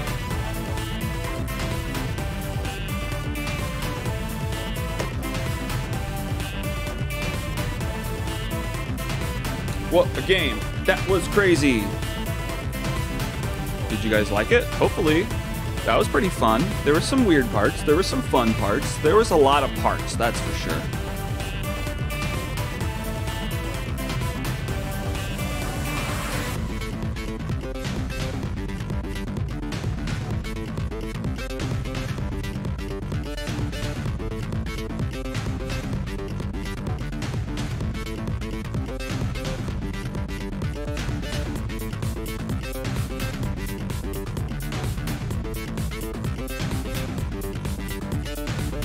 But for real, guys, the moon is a spaceship. There's no reason it should be 400 times larger than the sun, but exactly the same size.